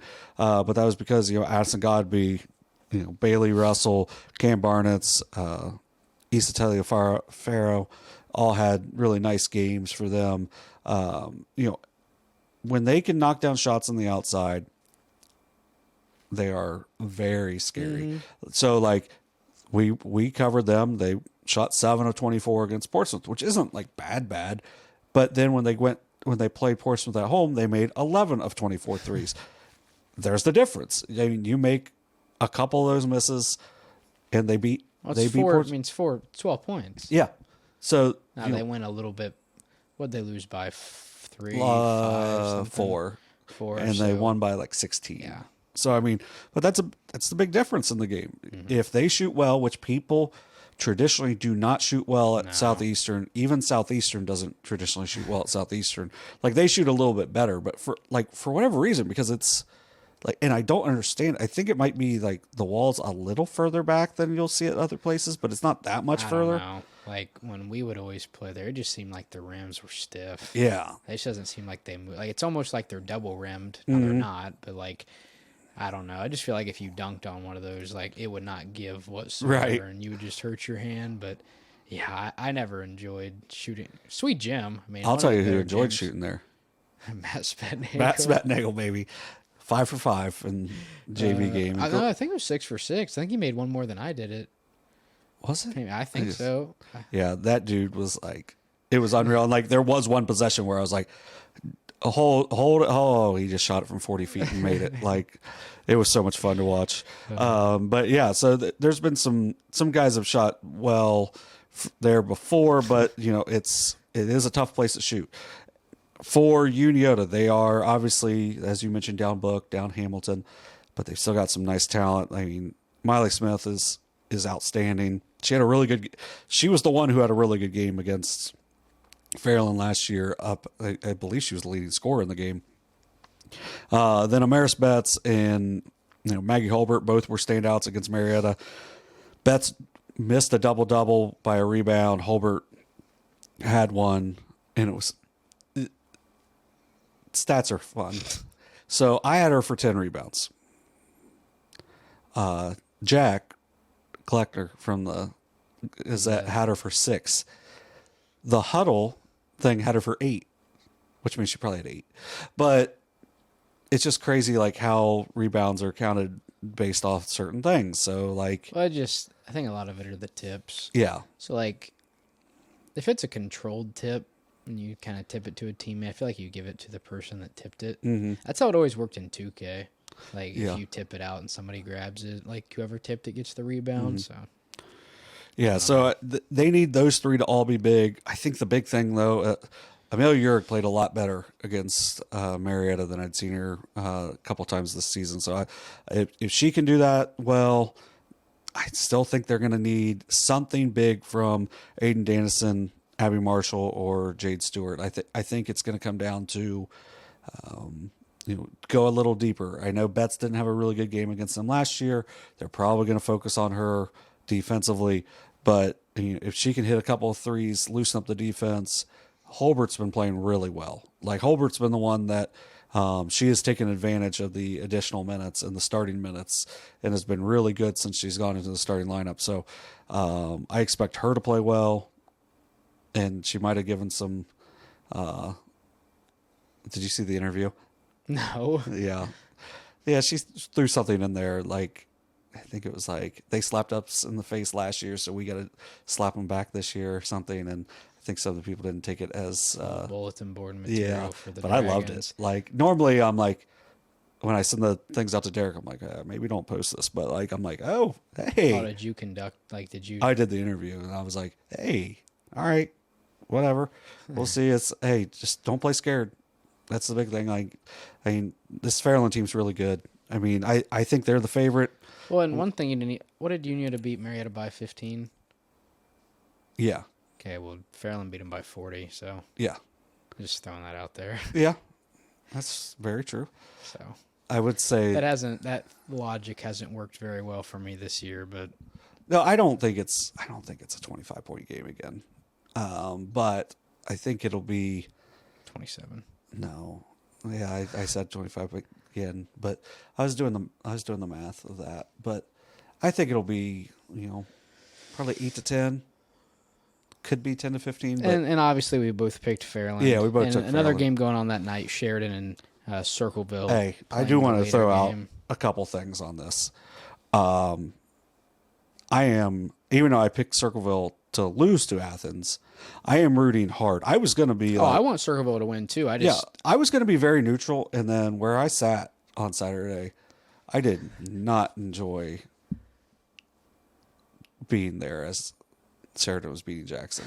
Like, if you're trying to show up the referee as a coach, like, you just can't do that. Like, and it was consistently throughout the game, and it was just I did not enjoy that. I saw a JV coach do that this It was the year. exact same thing. Like, it was literally the exact same thing, and like how we both like thought it was way over the top.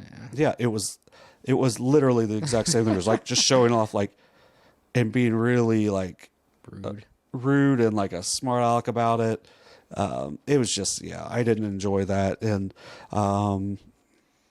so I'm rooting for Circleville. I think they can make them uncomfortable. Well, it's the same thing with Logan Elm, right? Like, we're obviously rooting for in this case Circleville, as we are with Logan Elm, but the goal of the brackets is to pick who we think's going to win. Right. With the current state of Circleville, and they're not at full strength. I'm just not sure if they can hang with Sheridan for 4 quarters. Right. Yeah, and I don't disagree at all with that. I think it's still Sheridan. Sheridan did not play well against Jackson and still won very handily. Now, they were in a lot of foul trouble. But, like, speaking of, where we talked about Adena with what they graduated. I mean, Jackson graduates. I mean, T.J. Carpenter, Maddie Walburn, Kenzie Davis, Sydney Hughes. There's a couple more that were a little deeper into their bench, but it's a group that they've won 61 games in their high school career, but they won 51 of those games over the last 3 years. They won the FAC 3 straight years. Carpenter and Walburn, I know, are going to go on to play in college. I don't know if Davis is, but I think she was really good at volleyball too. So, I feel like it's going to be a tough group to replace. And it may take them a couple years, but I mean, it's been a group that has been outstanding for Coach Walburn. Playing basketball at Wilmington. Okay, so all 3 are nice. All 3 are going to go on to play basketball somewhere next year. Maybe it was Carpenter that hadn't committed yet. I think that was what it was. She hadn't committed, but she was the FAC Player of the Year. I think it's going to be tough for Jackson to replace. But man, they had a great crowd that day. She still hasn't hadn't said where she's going. Yeah. So I think that the Jackson community was really proud of what they did. What? Oh, never mind. There was a Rio thing, but it was just that she had been off. She's got a ton of offers. Right. Heidelberg, Rio. I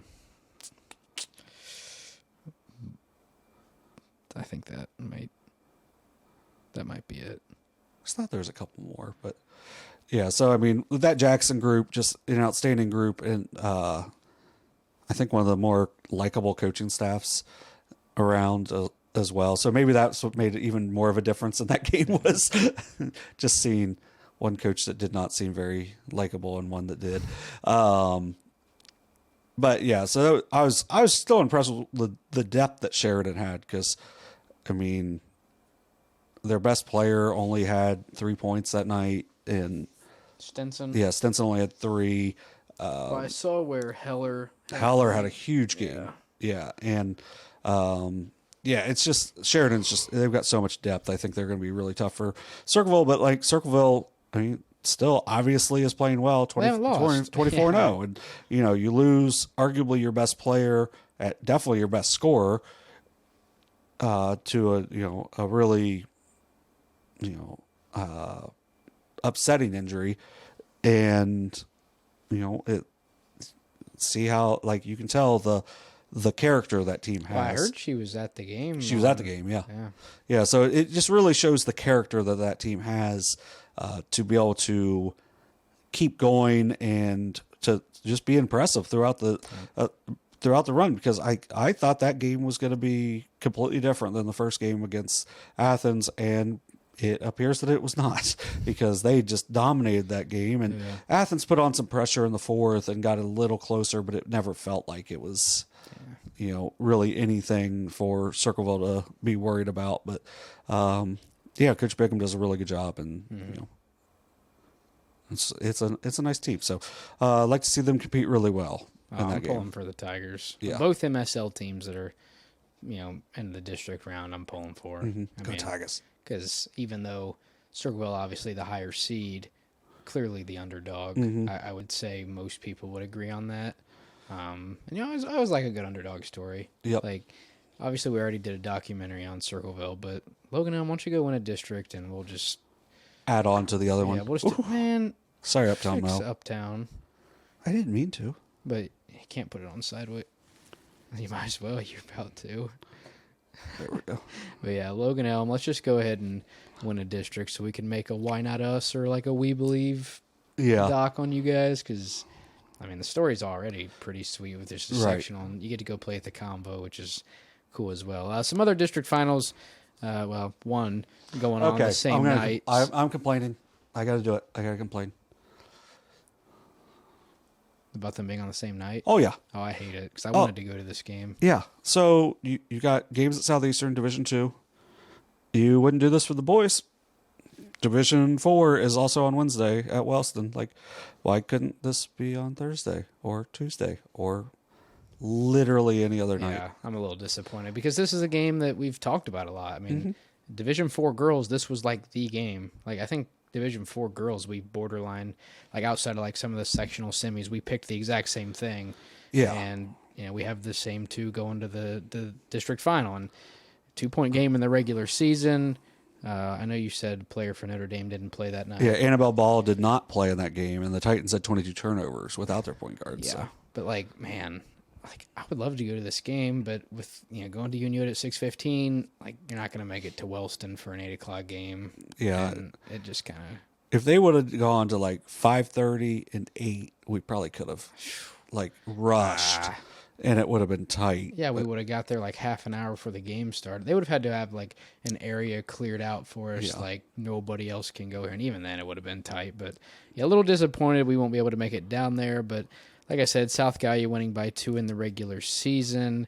I mean, there's a ton of star power. And another player going to Rio and Morgan Lions on the Rebels side of things, saw them take down North Adams, who's competing for a district final on Saturday in Division 3. I mean, I'm excited for this one. Yeah, and like I've seen both teams once this year, and I really liked what I saw out of both of them.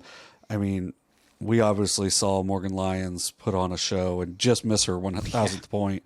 We did that with Jace White for Eastern also, where they got their 1,000th point quickly after. So, Morgan Lyons is outstanding. Tori Triplett having a really good year as well. I mean, she had a nice night that night. JC Booth, which still blew our minds that she was playing as much as she did in the JV game and then started and hit some big shots in that varsity game. You got Macy Sanders, Madison Summers, Lindsay Wells. I mean, you've got a nice group. A lot of seniors in that group as well for South Gallia. I like what they have. I think for Notre Dame to win, they probably need that pace to be a little slower, which when you have a point guard being out, you can make that adjustment at that point. But in that game, Gracie Ashley had 21 points. Ella Kirby had 15. She hit 5 threes. Kayla Kaylin Darden and Katie Strickland also had 11 in that loss. Ball being healthy. I mean, she only averages 5.4 points a game, 3.3 assists, I believe. But at the same time, if she gets you into your stuff and helps control, I almost said the pet population, but that's from The Price is Right. And, helps you control the ball. It's a it is a big difference maker. So I can see that being a big difference in this. If I would have known that, I might have picked Notre Dame, but you picked Notre Dame. I picked South Gallia. That will determine who wins Division Notre 4 Dame, between us. Like Notre Dame girls is like Alabama football. You know what I mean? It's like I've never seen Notre Dame girls basketball play, but I swear they win a district title every year. I don't think they lose.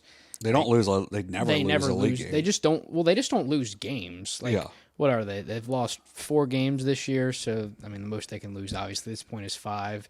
I mean, they just win games. And I've seen South Gallia in person. Like I said, I haven't seen Notre Dame, but I mean, you don't pick against Alabama. And I think Notre Dame, like basketball wise, is just one of those like we did the dynasty over Unioto.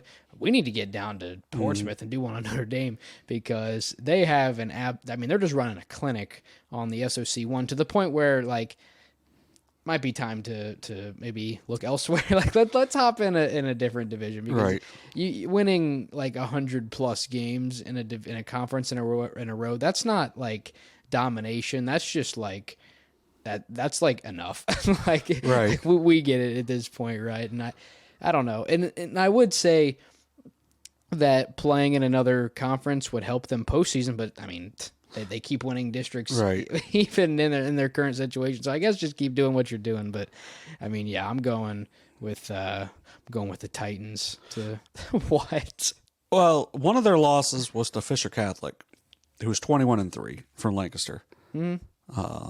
They also have a Bruce, who I actually told me about that. I might actually be related to that one, just because some Bruces have gone through Fisher Catholic. But they lost to them 44-37.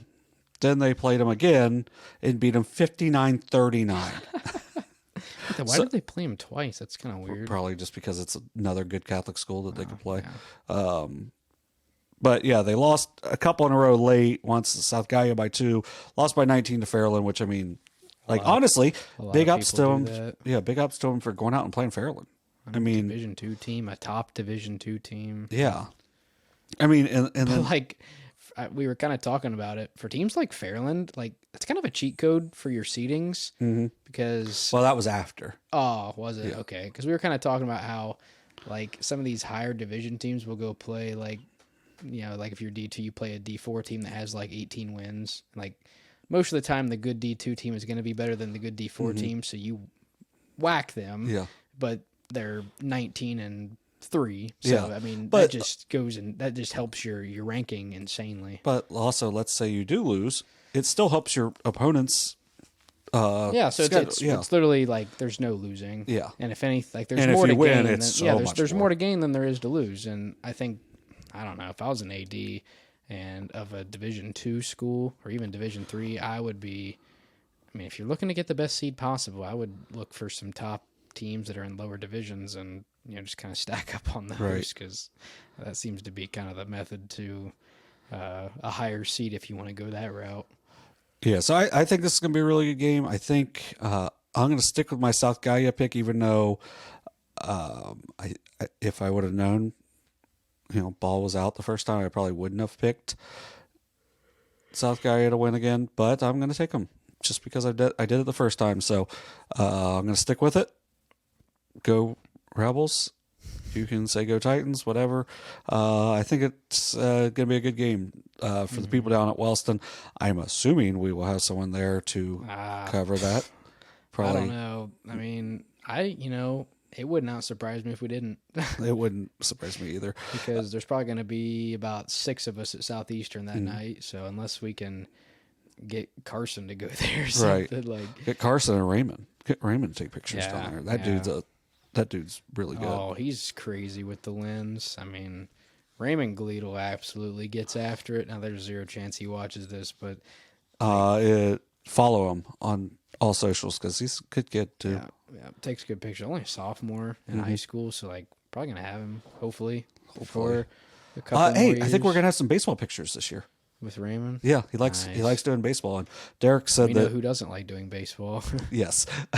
That's why we're the Southern Ohio Softball Authority in the spring. So, like, I can actually write some baseball stories because he's going to come up to the VA and take some pictures. So that's kind of a far drive for him. Mm-hmm.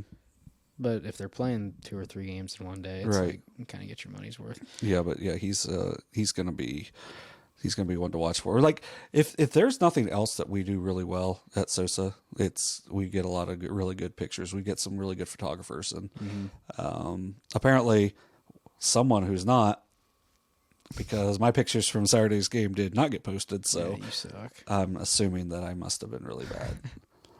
All right, I couldn't figure, like, it's too big of a zoom. I was zoomed in too much, I think. I hope he looked through the pictures and laughed at how bad some of them were. Yeah. Gosh. All right. I mean, they would have been worse if I was doing. I'm not exactly a Picasso. I know that's a different person, but I can take B-roll, but yeah, that's about all I can do with a camera. All right, let's talk about these District 3, some of these Division 3 district finals over here at the downtown gym in Waverly this Saturday.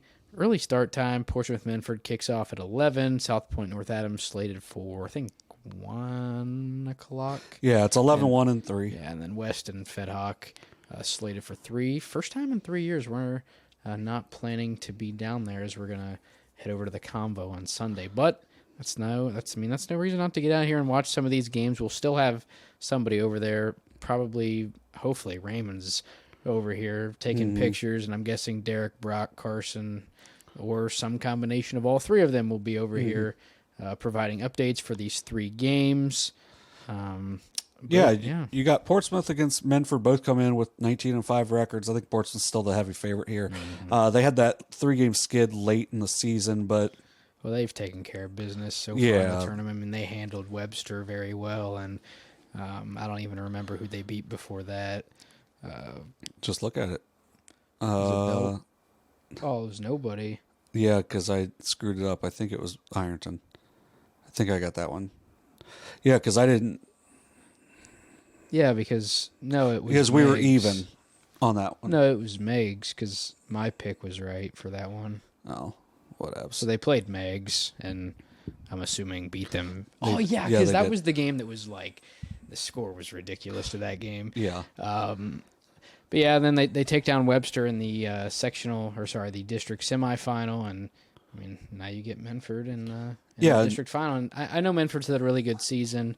Yeah, they split for the SOC 3 with West, who was also had a very good season. Yeah, I think I technically picked Menford to win the league, but like I kind of picked West too, so I feel like I kind of like got 100%, even though 2 teams won. And then, I mean, you have both league winners playing in district finals, as West also playing Fed Hawk in the late game, and then South Point North Adams at 1 o'clock. I know we talked about it a little bit earlier, but that game, like, could sneakily be very good. No, I think if we're talking about pure competition, that might be the best game on the slate. I think both of those last 2 games should be pretty good. Well, and then, South Point obviously has played a good schedule. North Adams played a really tough schedule this year. That's why they dropped to the 5 seed, because they didn't win a lot of those games, but they played a really tough schedule, and that got them back into the district final. I think they, if they don't have the toughest player pound for pound, it is extraordinarily close, because Emissary from West and Kenley Jones, they're about the same size. Yeah. And Kenley Jones, they're both super tough point guards. And I think that's going to be a good chance for both of them to get out. I think the big thing for Portsmouth against Menford is tough with 2 Fs. Yeah. TUFF. Get it? Tough. Yeah. Remember that? But yeah, they are. Remember Tough Puppy? No, I am 18 years older than you. So well, yeah, but I mean, it was like a show. I do know a NASCAR race finished about the exact same as a Cars race did yesterday. Did you see that? Oh, the pile up. Yeah. No, not the Cars 3 wide. Like one was sticking his tongue out. And everything. I think it was on Nickelodeon. It was it will here. Hold on. Let me see. Was it TUFF? Yeah. It was these guys. Oh, I definitely don't know that. It You was, might have to throw that picture up on here too, because I have no clue what you're talking about. It kind of came on late in my stages of like watching cartoons. I was probably past. Yeah, 2012. So I was 10. Oh wait, no, 2010. So I was 8. So that was like I might have been around cartoon area still. That was like right at the end of my cartoon watching days. But yeah, what were we talking about? So we're talking about Minford being really tough. Oh yeah, yeah. So Minford's really tough. So that's going to make things. I think that could make things interesting in that matchup. I think Portsmouth is the heavy favorite, but I do think Minford could make that thing not nearly as fun for Portsmouth, just because of how tough they are. They're going to guard you. You know, it seems like Conkle's getting healthier, you know, after her elbow injury. Lindsey Williams, the Pendletons. Conkle shot really well against Lynchburg Clay. Yeah. So, and like, they got down pretty big against Lynchburg Clay. 11. And then down 11. Was it at the half they were down 11?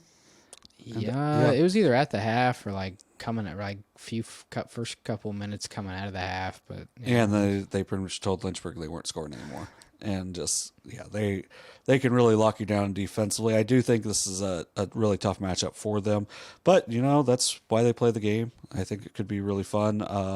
South Point and North Adams, you know, both played really good schedules. You know, we'll see. It seems like South Point's playing really well. I do think North Adams seemingly is in a good position to repeat as district champions. Well, I think North Adams definitely got what they wanted. I don't think they wanted to play Peebles again after playing them 3 times already. Yeah.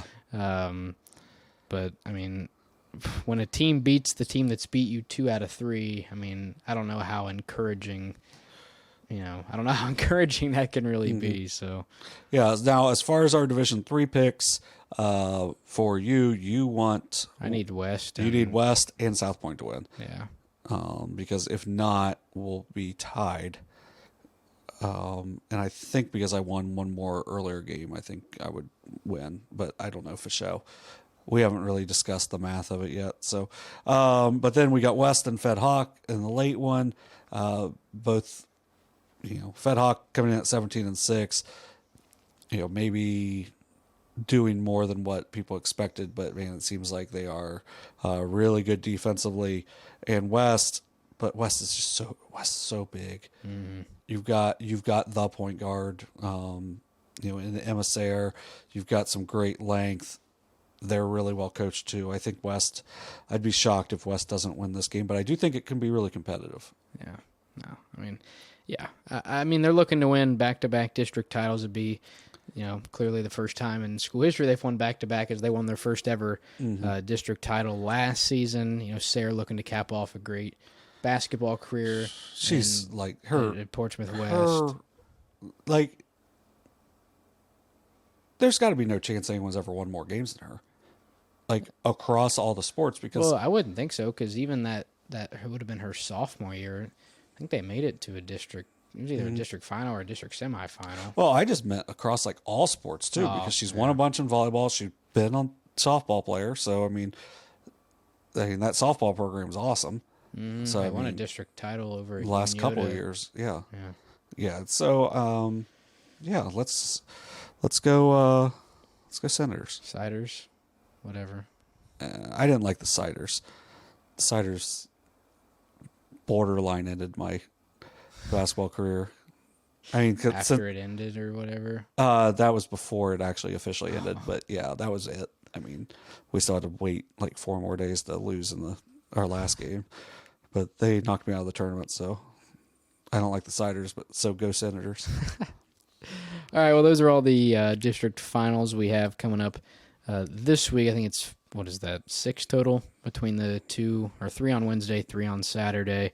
If you can't watch. The other one we didn't talk about was Waterford and South Gallia, but I think Waterford and it's not South Gallia. No, Sims Valley. Sims Valley. Yeah, so I think that's going to be a Waterford win. So I mean, you would think so. yeah, Waterford Notre Dame are kind of similar when it comes Yeah. to girls basketball. They've been some machines. some blue bloods here Mm-hmm. recently, but I think that's about all we got. Pretty jam-packed episode for us. A lot to talk about, and probably going to be the same way next week as we head to the regionals with girls, and we'll just start talking about the district finals for boys. Yeah. Should be fun. That's about all I got. Should be. I think we're gonna get out 3 streams this week. 1 on Wednesday, 2 on Sunday. Which I don't think we've ever streamed a game on Sunday think we before, have. unless was that Waverly McLean game on a Sunday. It was not. It was a Thursday. So I think this would be the first time we've ever. Yeah, it was streamed on Thursday Sunday. because remember we went to B-Dubs Oh, it was before, buy and one, it get was one. grossly filled. Yeah, it was buy one get one. I remember that. That was such a banner night in Southern Ohio Sports Authority history. You know what we've remembered since then? The Ethernet cable.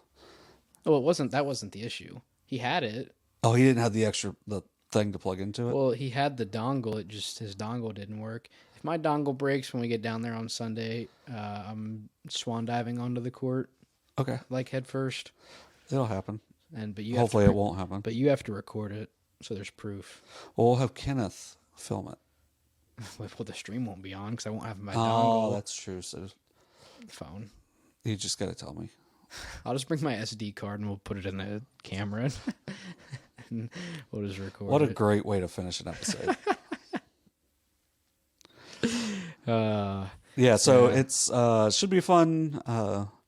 Should be a fun week. I mean, we're down to kind of the elite of the elite teams at this point, and It's that's medal season. Yeah. That's what we're playing for at this point. some people getting medals this week, some getting medals next week, and Some people don't get anything. yeah, They get a nice pat on the back, trip to the Convo, trip to. Well, I mean, if you're going to Southeastern, Waverly, or Wellston this week, you are getting a medal. So Yeah, that's true. hopefully you get the gold one. Yeah, the That one. non-silver one. Yeah, not the silver.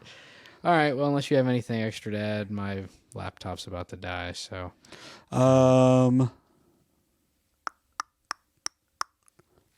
no, yeah, I don't either. I think it's about time we get out of here. I'm having a busy week. I got a lot of schoolwork I gotta get to. Hey, it is. What time is it? 9:49. 9:50. The Bachelor won't be on when I head home, so You watched The Bachelor? not on purpose. You know what's funny is I just wrote my midterm paper about The Bachelor last Did you? night. Yeah, Yeah, it's wrote good. about how bad it is for American culture. All right. Want to know why? Yes. Because it presents viewers with unrealistic beauty standards, unrealistic relationship expectations, and poor representation of gender roles. Okay. And if I don't get a 20 out of 20, I'm going to be upset. 'Cause Yeah. I was up until 5:30 writing that Yeah. over a show I've never watched in my life. It is not good. Like it's not good. It's like halfway through this season, isn't it? Yeah. It started in like January. Yeah, there was one girl that was It's like 32 contestants this season. yeah, and then there was one girl that said this Maria girl was bullying her when like she clearly didn't, so she just started making stuff up. So of course she got kept. They both got kept, and they went on a 2-on-1 date. And then I think they left the girl that claimed that she got bullied like on an island by herself or something. And she got eaten by turtles. I don't know. I'm sure that they like take her off the island, but they like zoom out and she's like sitting there like crying by herself. And it's like, oh, that's such a horrible thing to do. How many like of the dudes and girls on there are like very like surgically constructed? All of them? Because I wrote about that in my paper without really knowing. Yeah, I don't think a lot of them are poor. So I think that they've acquired some additional looks, Some additional, enhancements. yeah, there we Yeah. go. Yeah, Some but- PEDs. yeah. Yeah, I said that in my paper without even knowing it. I just kind of figured. Yeah, there are some. My girl Maria, I don't think's been enhanced. She's the bully. I think she's insane. She's jealous. Yeah. But she's not. Yeah, she is crazy. But like, she wasn't a bully. She's just crazy. Yeah, she's probably getting sent home tonight. All right, well, I can't wait to not watch The Bachelor tonight. We're gonna turn it on. here on to finish the night out. Might have to break the TV. At least see the rose ceremony, bud. Oh, gosh. I'm so sad I didn't get time with him this week. And then he picks them anyway. It's probably because they're like a 12 out of 10. It's such a bad show. All right. Well, I think that'll do it for this week's episode of SOSA Overtime, presented by McDonald's.